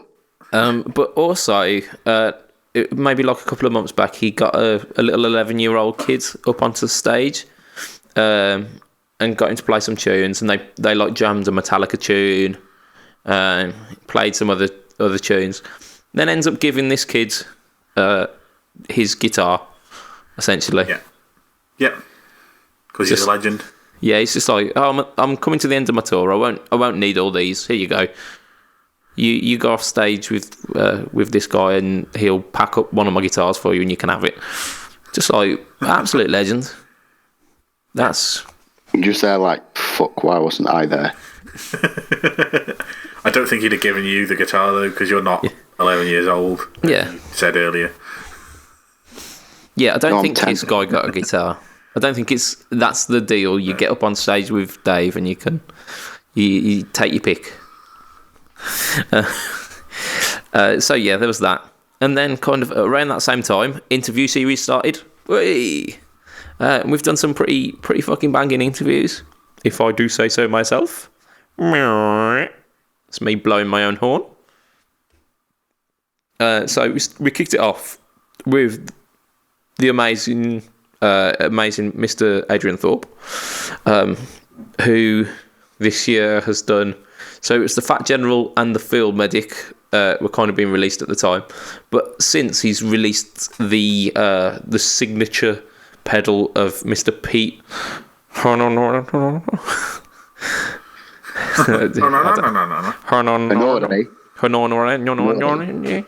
Honoré, I think it is. Danish Pete. Danish Pete. Yeah. There we go. Fixed We'll it. just we'll splice that one in so it's not as goofed up. Danish Pete, the Dane pedal, which is getting some pretty critical acclaim at the moment. It is. So that's pretty awesome. Gonna have to talk to him about that. See if we can get him back on. We talked about Bolt guitars, in which ended up a little bit expensive for me and Matt. Yeah, but you've got more guitars out of it and spent less money. We 'Cause you- It could get expensive for me in the future. yeah, well the you were looking at the RD shape one, weren't you? The resistor. Yeah. And they've come up for £79 pre-order for a single Yeah. pickup version. So the pre-orders, yeah, the pre-orders are great, but you want the customization, and you have to and for what I'm going to end up with, paying, I think I've paid £500 total. it's a Gibson it's- Stratocaster, is what it is. Yeah, it's a Gibson's Les Ocaster. Leathercaster. Yeah, so it's a. I'm pretty sure, I can't remember, but I think it's mahogany body, maple cap, ebony board, tunematic bridge, Fuck, mate. Stratocaster with 3 single coils, lock and tuners, of course. Yeah, as you do. So yeah, there's that. No, I've got the Eric Clapton tone mod circuit in it, so that it's got like a mid boost Oh shit, man. on the middle tone, and then it's a volume and tone above and below it. I can't wait for you to get that and just confused to fuck. Everybody. Yeah.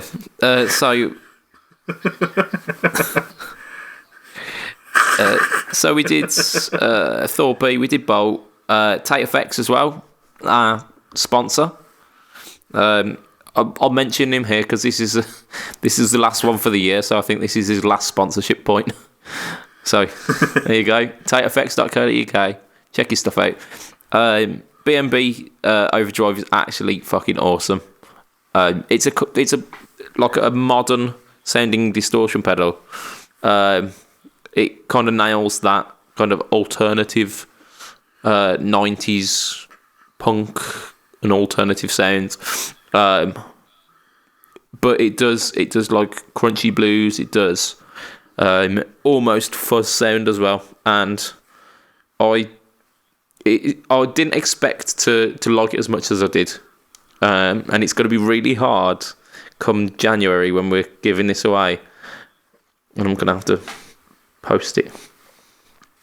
It's going to break my heart. But yeah. See, my issue isn't that one. It's I don't need a fuzz pedal, but I really like the sound of the Raise the Dead. Like the demos I've heard, just it sounds incredible. But I don't need a fuzz pedal because I don't use fuzz. No, I'm thinking that'll be my my resolution for 2019. First resolution: get that fucking song learnt. Second resolution is use fuzz more. It's lovely. Should use it. Yeah, I think I might try and do that as well. I don't think fuzz would go down in a heavy metal theatrical band, would it? It could do. You could make it. So yeah, we've done the Tate Effects with his sponsorship there. Tater Effects. Tater Effects. JSA. I really had fun talking to Simon. He's an absolute dude. Love that chap. And got to play his Green Chai. Yeah, I think that's what it's called. Green Chai Micro, and it's awesome. Pedalboards of Doom Lee. That was an awesome interview as well. It was. Really interesting chap. Been talking to him recently, and he's legend. Just exactly straight up guy. Yeah, exactly as you speak to him on the cast. He's that exact chap. Then we did Hello Sailor, which again cost a bit of money. That got a little bit expensive. But for good reason. His stuff is just so full of mojo. I love that little corner of the market that he's carved out for himself. Just like beautiful circuits that are all like tagboard and like vintage, like massive components, and it all just looks awesome. Yeah, and like the really cool thing I think for us really is the fact that he can't take custom orders at the moment because he's got so many orders of the the standard stuff that he does after our cast kind of coincided, or your interview with him coincided with another couple of things, and kind of everything kicked off at once, and he's like, right, I can't do any custom orders right now because I've got a backlog of everything else to build. So we broke him. Which I think for us to be able to help somebody like that, I know it wasn't solely because of us, but we were part of that. And no, I'm taking full credit, mate. A fantastic thing for us to have done. Because like I say, he's an absolute legend. Yeah. And I mean, literally all of the companies that we've mentioned on the interview series deserve as much success as they can get, because definitely each and every one of them are just nice and genuine chaps. And they're all interested, like in their own different ways. They've all got something different about them that just makes them really interesting people to listen to as well. Like if you haven't listened to those interview series because they're not part of the standard cast, go back and listen to them, because those people are just really interesting and they're far more knowledgeable about guitars than I am. And you listen to me every week. That's it. Yeah. Yeah. I mean. I'm often doing it just feeling completely out of my depth, because these people like actually know their shit, whereas I just pretend. And when you go to buy a car, you kick the tyre, you look at the engine and go, that's it. Yeah, it's got an engine. That's an engine. Yeah, tyre didn't cave in. Seems completely roadworthy, this does. Yeah. And we ended it up with a double Dave Rage with the competition as well, which, again, awesome. He's a chap who I keep in contact with on Instagram as well, because we've got a very similar kind of wheelhouse. So we should be mortal enemies. But we're not. We're nice chaps. So we did that. After the first of the interview series come out, Boss Traffic Light series. What a waste of time. And I see at least 3 companies in the UK have still got them in stock because nobody wanted to buy. They were limited to what? Yeah. 350 was it, or 700? And that's worldwide, yeah. Whatever they were limited to, and they still can't sell them. And they've both Andertons and GAC have had them down as low as 600 from that initial 750. Yeah. And still can't sell them because it's a stupid idea. Yeah. And all the people that were like, oh, go with them is Rob Chapman, and it's literally on his back wall, and it's literally gathering dust. Yeah. And anybody that bought them is going to do that with them, because if you take them out, they lose all their value. Yep. And that's what people bought them for. They didn't buy them because they wanted reissues of those pedals. They bought them because they thought they were buying a collector's item. The problem was, nobody wants that to collect. It's a stupid thing, and Boss is stupid, and I'm glad I can say that, because like some of their other products are really good, but Boss is stupid in this situation. Yeah, I mean, I've mentioned it before, but Boss have played some absolute blinders, but then they've also absolutely spooned some shots, which this is one of those. It's like where you're aiming for the goal and you hit the crowd in the corner. You're that far off. Look at you with your football analogies. Yeah, sports balling, mate. I'm one of the lads, you know. Hey, Carling and something. Yep. Oh, no, not Stella. Stella? No. I hardly touched her.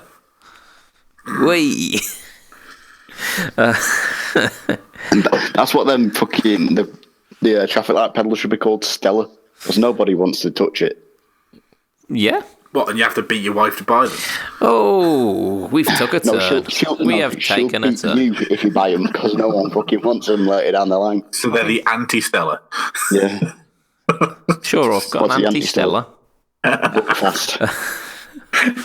I like how Budget Pedal Tap is trying to steer us away from this as quickly as he can. I am, because I think I have to throw up one of the allegedly one of the disclaimers that there's absolutely no correlation. There's no scientific causal correlation between drinking Stella and beating your other half, be it a wife or a husband. Or it's just shit, man. Yeah. So after the literally directly after the Boss traffic light system, Matt has no hair. So that happened. Matt does have less no hair. Yes. I mean, you've got more. Are we only in May? More. We are only in May. Yeah, we're pretty much at 2 hours. Okay, that's no. It's fine. I assumed by this we were like Winter Summer NAMM, which was in June. No, Matt has no hair. Yeah. Which you've got considerably more hair than you had back then. I do. I have had a couple of haircuts, but indeed. Yeah. So I shaved my head for charity. I raised 750 quid for the local hospice, which was ace. You legend. So where am I at? I keep seeing the word boss, because Boss have done many things. Matt has no hair. Like, EHX release a pedal, but I didn't write it down, so... So it didn't happen? Yeah, it didn't happen. I assume by this point it's the muff. So the green muff will already have been released, maybe? Green muff was end of last year. Okay, and then the op-amp muff was not long after. Beginning of this year? Yeah, so worth mentioning them. just because they still endure. In fact, both the green and the op amp were on the Guitar Nerds Gear of the Year, so it means they must have been released this year. Or green was definitely last year, because when you asked me at the end of last year what was the thing that I wanted to try the most, it was a green. You said muff. Green muff. Oh, I did. You're a wrong one, Matt. We've all got our weirdest. I think by looking at the waveforms on my DAW, you might have just picked up a fart through the microphone. It was a good one as well. It was a really good one. I know. We did one of mine earlier. Woohoo! I'll try and timestamp them and get some reverb on them. So yeah, EHX released a pedal. Woo! Boss Wireless Systems is the next thing. They've gone into obscurity, haven't they? Those. I mean, you say that. I think Chris Wilson bought some, and I know a couple of people over here that have bought them. One of them certainly rejected it because, despite the fact that many people had said that you can put a Strat trem system, you can screw the trem arm in with them in, you can't. And it just makes it then utterly pointless. So don't buy them if you have a Strat. I know plenty of people have said, oh no, it's fine. It's not fine. I've witnessed it in first person. You cannot put a Strat trem arm in if you have one of these in, and you have to then turn it off, take it out, and then if it's just a pain in the ass. Don't buy one if you've got a Strat. But yeah, if you want the rechargeable wireless system, then crack on. Yeah. I mean, I've not heard any people using them, but yeah, if you've heard of people using them, that's fine. It's not hugely exciting though, is it? No. Next thing, this was a pretty big one. Fender ditch the Mexican standard range and release the player range.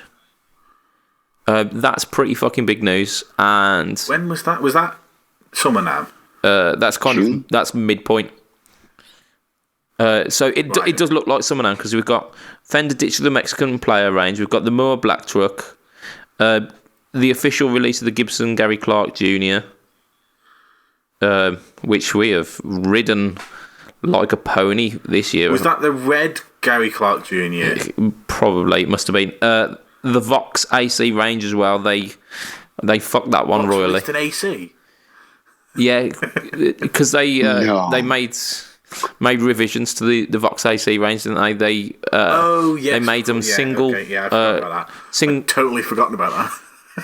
Yeah, so the single 12-inch speakers, which we thought, oh, that's pretty good. It's much lighter, but then also made it like they've ruined the channels or something.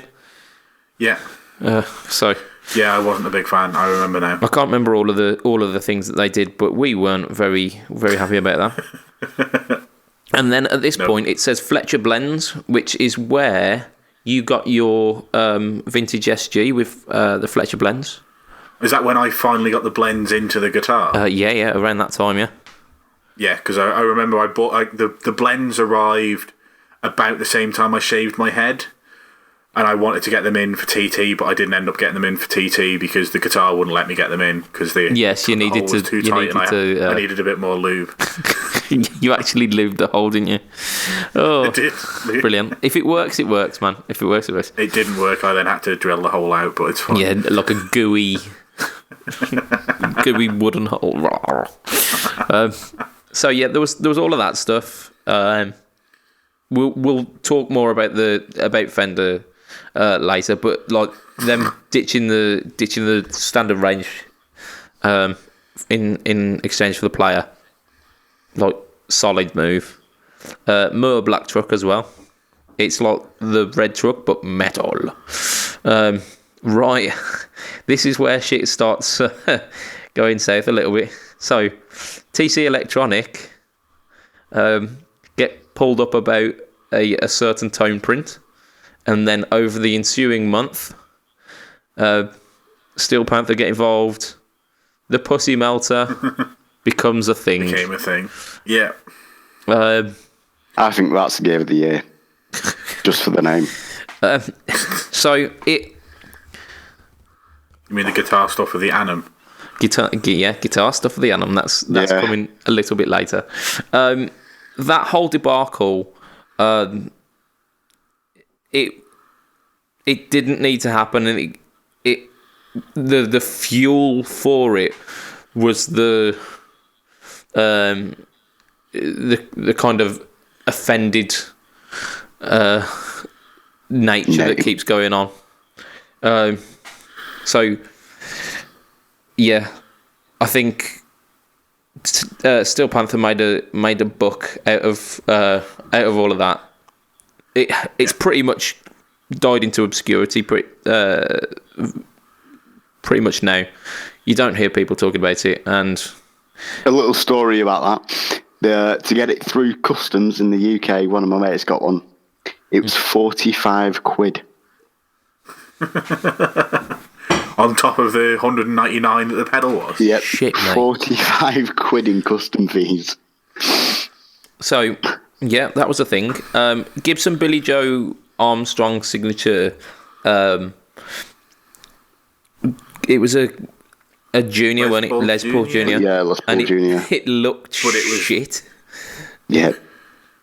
Is this the one with the stupid scratch? No, the stupid scratch plate was the 2017. It did have a stupid scratch plate on, though. It looked. We mentioned that it looked like a Guitar Hero controller. Oh, yes, yeah, and it was in stupid colours, and it was like $3,000 or something. It wasn't $3,000, but you know what I mean. Yeah, it was more than it needed to be. It should have been a 600 quid guitar, and it was probably like 1,500-1,700 quid, wasn't it? Yeah. I remember now. We also, around the same time, we did a cast that was Variax as fuck. Which, I think this was like 2 weeks before I brought one. well, yeah, we had that one, and then like the week later, where you were talking through about how awesome the Variax was. We're not going to bore you again, listeners, with how the Variax is, but still gets used. And then the Hotone multi-effects unit with the the CDC MHD. Oh, yeah. And it adds you absolutely in the stitches. stroke pedal. Oh, it's fucking brilliant. Named by somebody having a stroke. Yes. Fender again. Japanese FSR stuff. We had a Midnight series that weren't too long ago, but we also had a Paisley and Floral Jazz Masters. There was quite a lot from the Japanese Fender plants, kind of at the latter end of the year. And they've been doing some pretty cool stuff. HX Effects and HX Stomp. Obviously, HX Effects came out much earlier on in the year. Fender released some pedals. Superior product. Well, we'll have a chance to argue about that a bit later, because I'm just going to kind of rush through the last couple of bits, because we've got our gear. It's not gear, guitar stuff of the Annam today. HX Effects, Fender pedals, some of those. Meh. Yeah, but I mean, the price point's good. I'm seeing some of them on pedal boards as well, so fair enough to them. This thing I completely forgot about. Gibson 2019 range, the Les Pauls having dip switches in them. Yeah. And people losing their shit about that. So, all right. Yeah, they had dip switches. And what else was? Oh, yeah. The poker chip is in the case rather than on the guitar. Yeah. I mean, I was ready to lose my shit because I thought they weren't including one. But it's just that they didn't put it on. Yeah. And the scratch plate is in the case rather than on the guitar as well. Yeah, sound. I mean, yeah. It means that you also You're all need going to take it off anyway, so shut up, people. the poker chip is required on the guitar. It's not required on the guitar. It is. It's a key structural point. Boss released the Wisecraft Metal Zone and the DC2. controversially, I think the Metal Zone Warzercraft is actually more important than the DC2. Yeah, I'm with you there. The DC2W is pointless. Dimension is not a thing, despite what the fact they will tell you, and all it is an uncontrollable chorus pedal, which nobody needs. Yeah, I think the W in the DC2W stands for wank. So, yeah, we'll have that. TC budget line price drop, which was a game changer. I think at 50 quid a pop, they were a bit much. Whereas they came down to 26 quid. Happily have me some of that. Yeah. As I have done. Exactly. Two of them. Tate Effects released the Antares. Antares? Ant-Ars? So, yeah. Apparently a kind of yellow Japanese drive with a blend. From what I've heard of it, sounds really good. There was I think there was a Dip Switch demo recently, and it's not convincing me not to spend money on it. Tell you that. Yeah.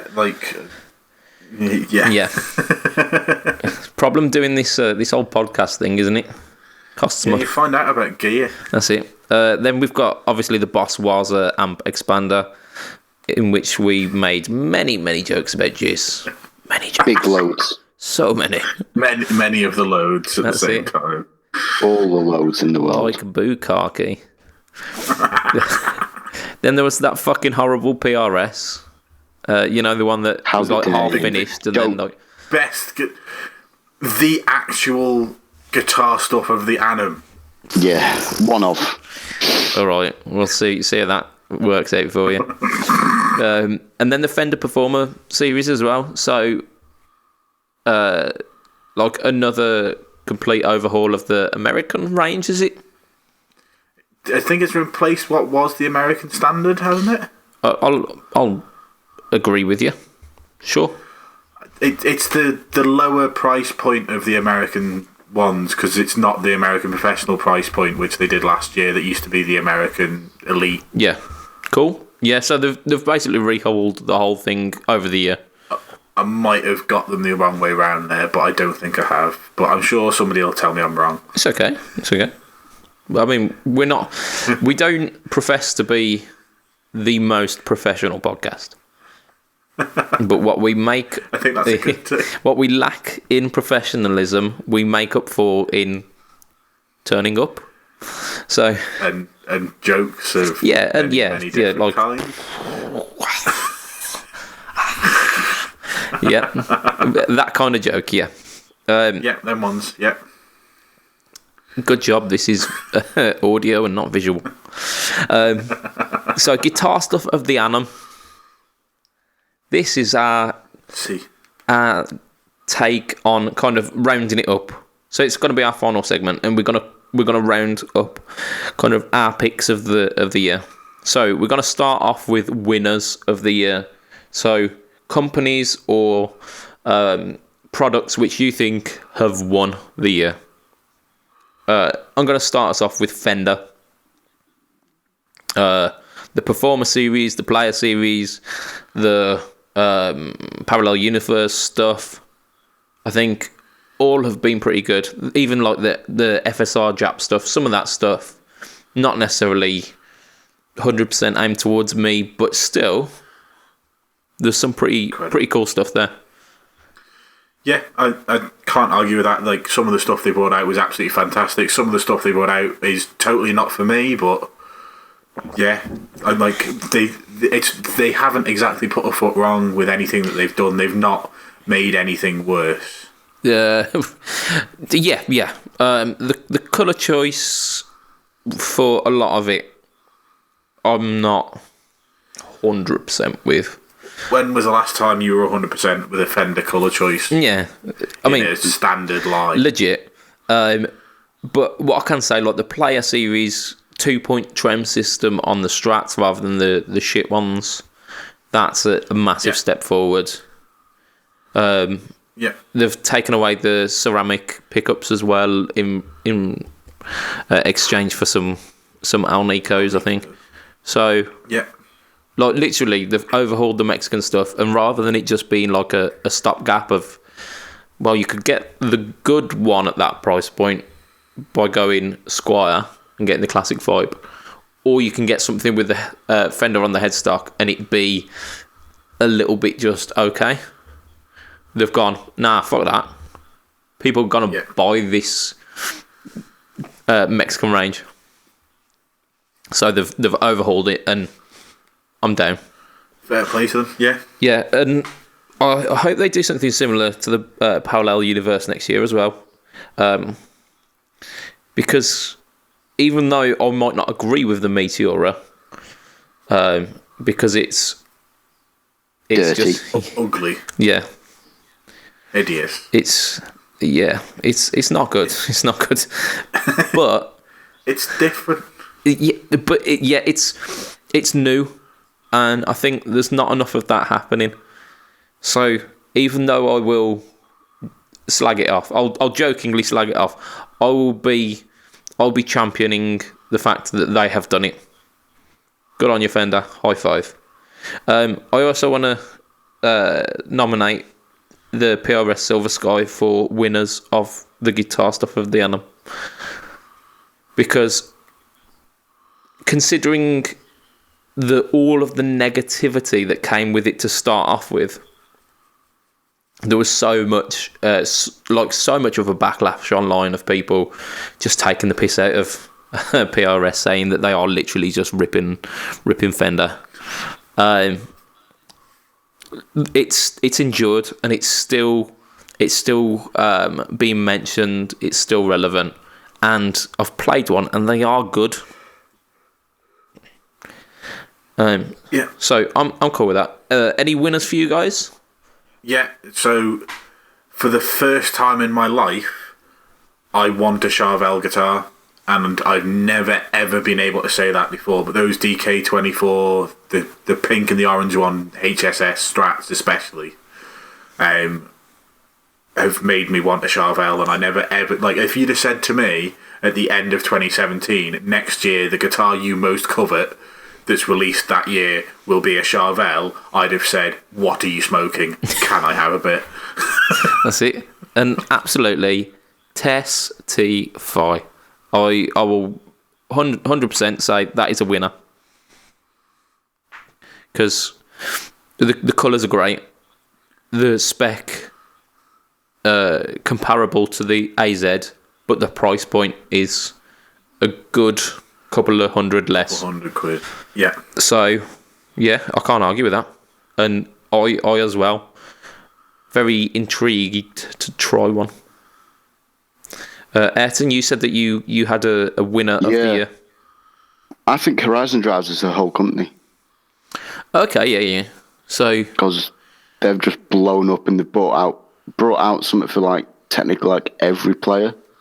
Everyone from, like, blues with a spark up to, like, obviously your metal people with the actual Horizon Drive. Yeah, I mean, I think we reported on the Horizon Drive. We hadn't mentioned the spark because that was a couple of weeks ago on a quite heavy news week, wasn't it? Yeah.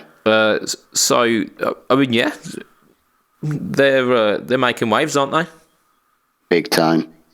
And I do keep hearing stuff about the Horizon Drive.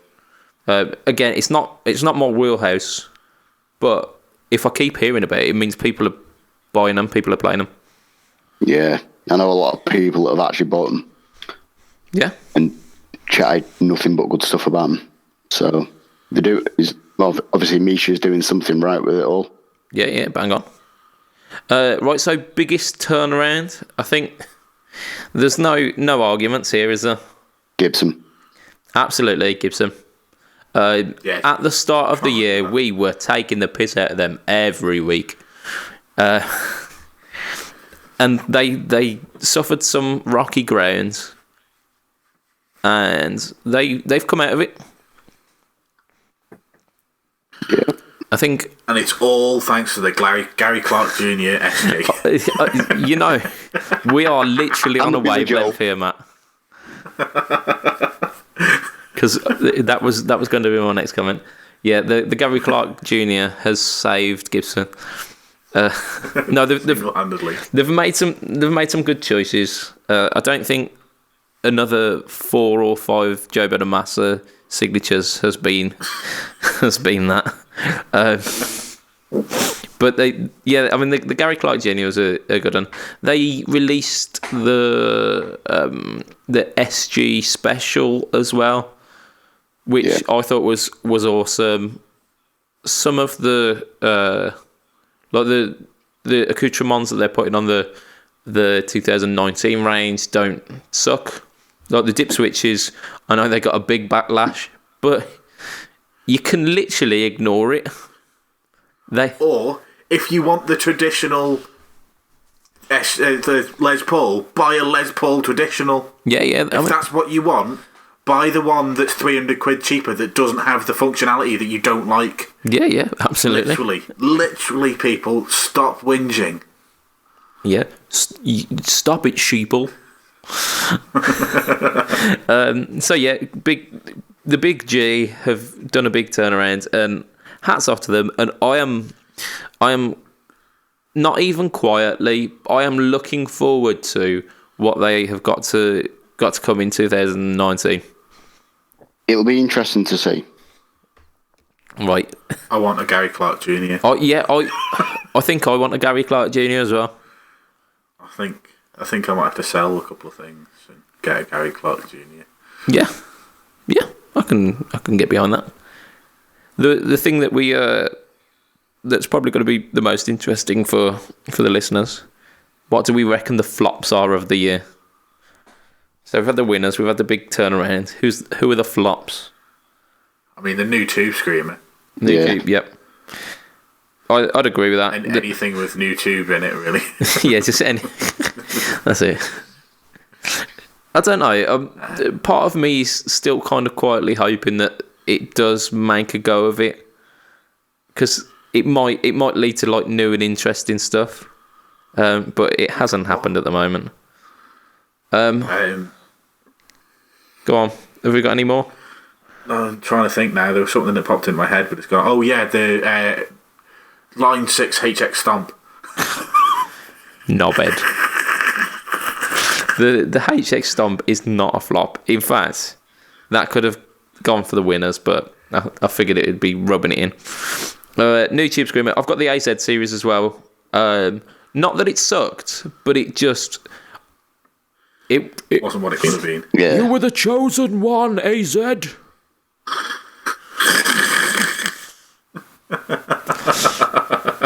Yep, that's pretty much my thoughts about it. I mean, there's another big one of the year as well. This podcast. Wah, wah.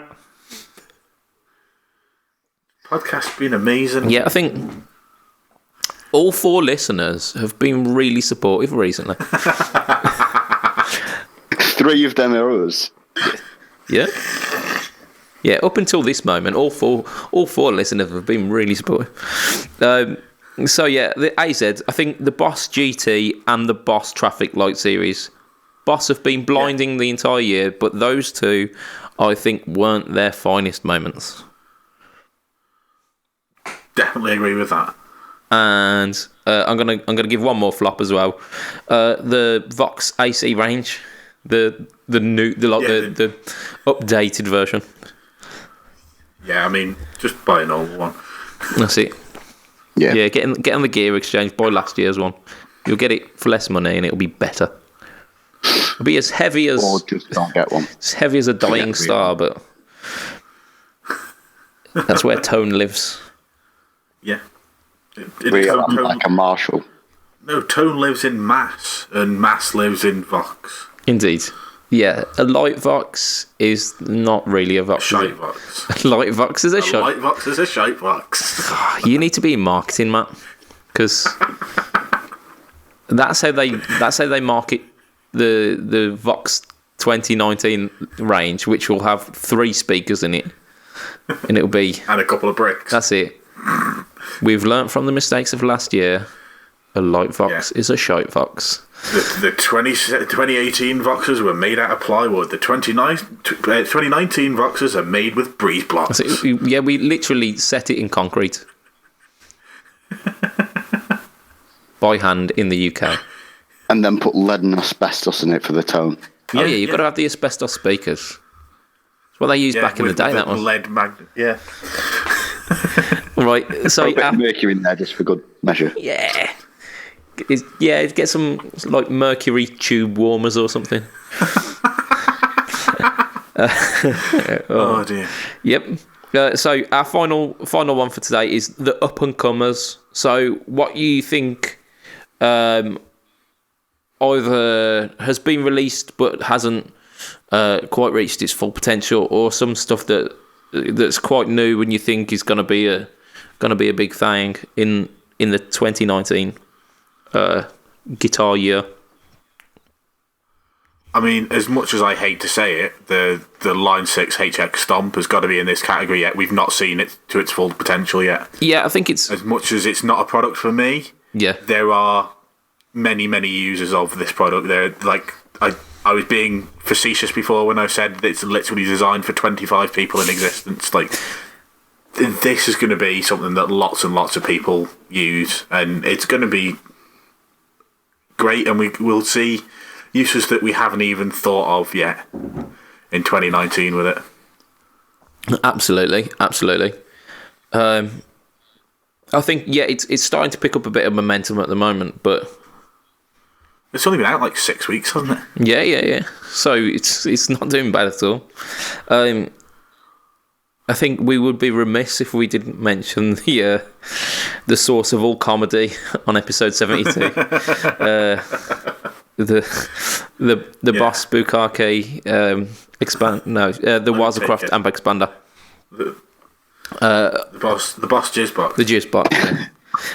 I think that will be it will be the next ES8. I think it's going to be the next thing that just revolutionises guitar. Yeah, I can't argue with you there.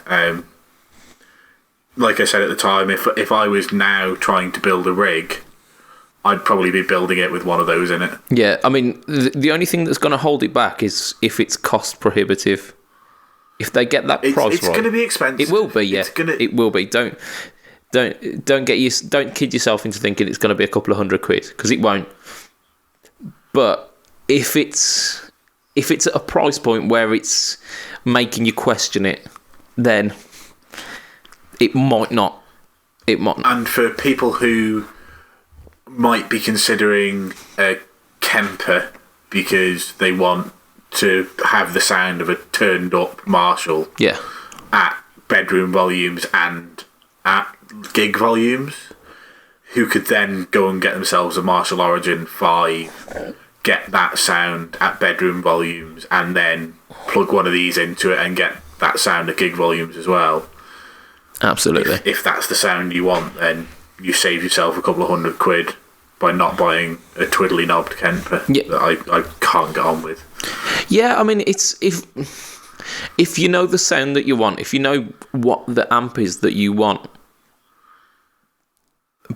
but it's only suitable for, say, it's like a massive 100-watt combo or something, and it's only suitable for that gig kind of application, then you can use this to attenuate it and become usable in multiple situations. And you can also go the other way as well. So you can take a 5-watt and make it into a 105-watt. Absolutely that. So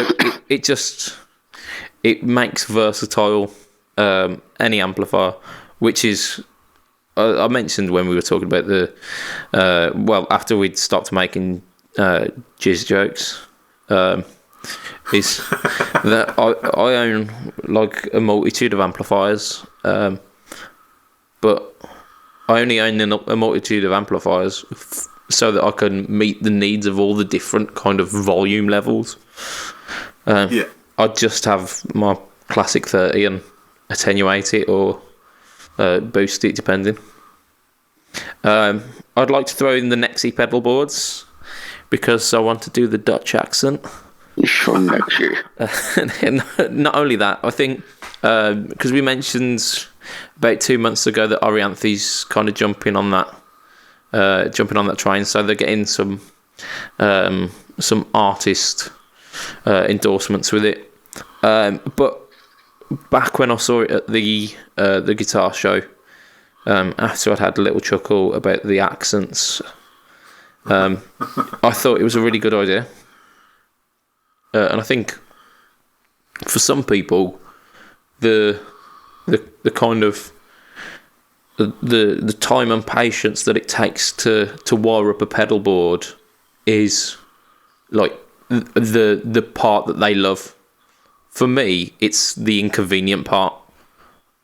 I want to get it all just plugged in and set up and done. And that's why I get a multi-effects pedal. But this Nexi pedal board allows you to do the pedal board thing, but then with the switching on the fly rather than.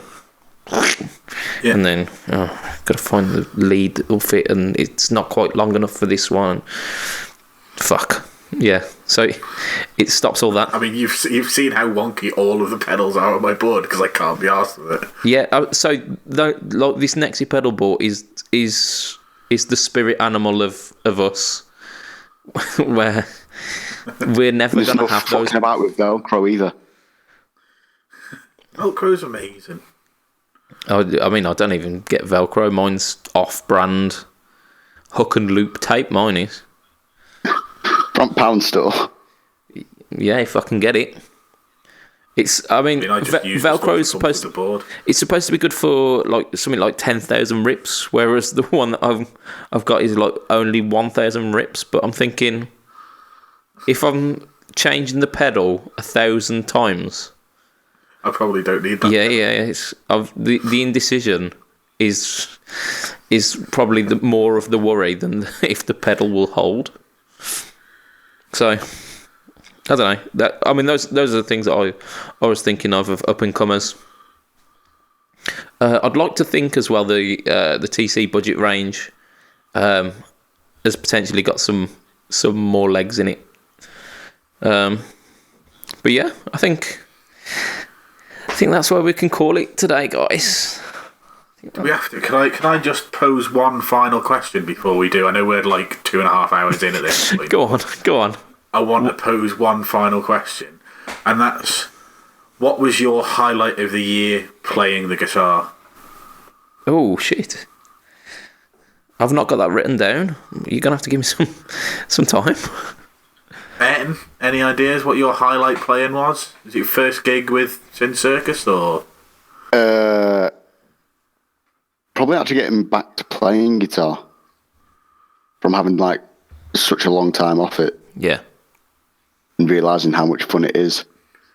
Yeah, guitar is fucking awesome. How about yourself, Matt? So, like, this is going to sound really self-indulgent, but I doubled the amount of people I'd played in front of at the same time this year, and then some. So, the biggest crowd I'd ever played in front of was 1,800. Yeah. Before this year, and in June I managed to play in front of 4,500 people, and it was just incredible. Like, it wasn't the best gig I played, it wasn't the stuff that I played the most, but just looking up and just seeing an absolute sea of people is incredible, and it's just something that I want to do more often. Yeah, hats off to you. It's not self-indulgent at all. That's what all of this is for. I mean, the obsessing over gear is all good and well, but being able to put it into practice and use it to wow a crowd is what it's all about, isn't it? It is. All the gear, no idea. Well, that's it. I'm going to bring my proud moment back to gear a little bit, because I haven't done any gigging, so to speak. I'm going to bring it to the Variax. I think it's given me a love of kind of tweaking stuff. And I've really managed to tailor that to some really cool sounds, like the Brian May mod that I've done on one of the patches. Yeah. And just going in and tweaking some of that stuff. And I think if I weren't talking about modelling technology, Fletcher blends. I'm predominantly a kind of single coil guy. But for these pickups to make me kind of sit up and take notice of humbuckers again, they've got to be doing something good. I definitely. Indeed. So I think that's where we wrap it for this week and for this year. And it's been a bloody good one. It has. It's been an emotional journey, and in 2019 we are going to come back bigger, better, and stronger as well. We've got some things. Bigger meaning fatter, better meaning I don't know. Fatter. Yeah, I mean Stronger meaning fatter. Yeah, more rotund, less mobile. And probably fail our New Year's resolutions within the first 2 hours. Yeah, so I think on our first cast back we're gonna do some kind of new gear resolutions. I know it's awesome, isn't it? But yeah, so Don't buy any more guitars. we've got some stuff in the pipeline, and hopefully we'll be able to tell you more about that in the new year. So that's pretty cool. I'd like to wish each and every one of you listening a Merry Christmas, because this will be kind of Christmas Eve, so you might be listening to that. If you're listening to it after Christmas, don't worry, I understand. There's lots going on at that time of year. But festive holidays and all that jazz, and Happy New Year. If you want to catch us, guys, on the interwebs, and the interwebs, yeah, that's the one. And if you do this before January, you might be in the running for a bit of a competition as well. So if you go Facebook groups, you find Fret Talk Podcast. You'll find all of us on there. But if you're on there and the Tate Effects Instagram account as well, you're in for the running to win a BNB Overdrive. If you want to catch me online, you go facebook.com/budgetpedalchap. You go instagram.com/budgetpedalchap. And YouTube, I am Budget Pedal Chap. But then just click on the links in the description. I'm there somewhere. Last week I didn't do a video because I couldn't be asked. But there'll be stuff coming out over Christmas. Potentially reviewing a pedal that Matt sent to me. Yep, that one. What? Yeah, that one. The little. Oh right, yes. The little kind of orangey, yellowy. Yeah. Because I've got that recorded, so that'll be coming out soon. The yellow one you've already released. Yeah, that's the Chorus. I'm thinking the two Boss pedals in one, but. Oh right, that one. Sorry, yes, yep. Okay. I was really confused. So if you want to catch Matt online, he does the Bad Buckers podcast, whose release schedule for Christmas you will have to check out over there, because I really don't know. I spoiler alert, I'm recording a podcast on Thursday that'll be released sometime before this cast, and then I don't know because in case you didn't know, WWE have pre-taped their stuff that was supposed to come out on Christmas Eve and Christmas Day, so we already know the results for that as well. We might just do both casts in one recording and then sack off between Christmas and New Year. Fantastic. So you do the Bad Buckers podcast every 3 out of 4 weeks, pretty much. Yeah, I mean, I've been on it for like 5 weeks in a row, which is odd. So yeah, have Christmas off. You are also heel_MattQ on Twitter, where it's not only wrestling stuff, it's random musings of Matt Quine. It's all sorts of random stuff. So yeah, check that. And Switch IOM. Facebook, so facebook.com/switchiom. And if you want to catch Ayrton online, he is at facebook.com/The Sin Circus, and obviously some cool stuff happening over Christmas. So get checking that stuff out. New single and all that jazz. It's not jazz, is it? No. It might be. We'll find out. It's not jazz. Death jazz. No, it's hardcore rap mixed with dance, speed, skiffle. Yeah. It's my favourite type. I snorted Keith Richards' Dad's Ashes, and what you hear is what happens. Jeez. And I watched a documentary on. I might keep it in. You never know. Hey, I didn't talk about. Oh, I definitely can't keep it in now, can I? Why not? I'm going to bring in the horn again. Not in the same sentence. It's fine. So, from myself, a very tired and very fatigued Mr. Budget Pedal chap. From Mr. Matt Coyne. From Mr. Ayrton Tracy. It will be a goodbye and good night for this year. Not from. And a Merry Christmas and a Happy New Year and all that jazz. Indeed. Festive greetings. Good night and Merry Yearness. Merry Yearness. I hope you have a lovely time watching the Queen's speech. Indeed. How quaint and lovely of you.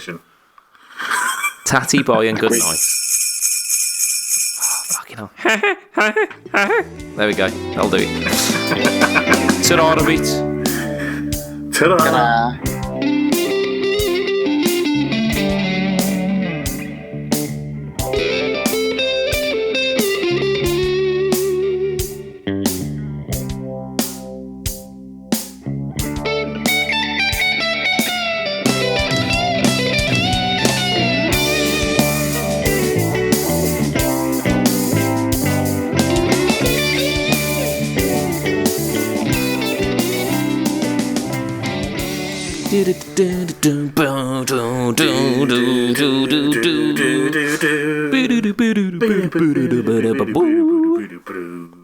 It's not even that outro though anymore. That's the old. Like if you listen to the outro, you don't do that lick anymore. Is it that bit? Indeed. So, yeah, we've done 2.5 hours of talking tonight. Ace. Indeed. That should keep them going over Christmas. It should do.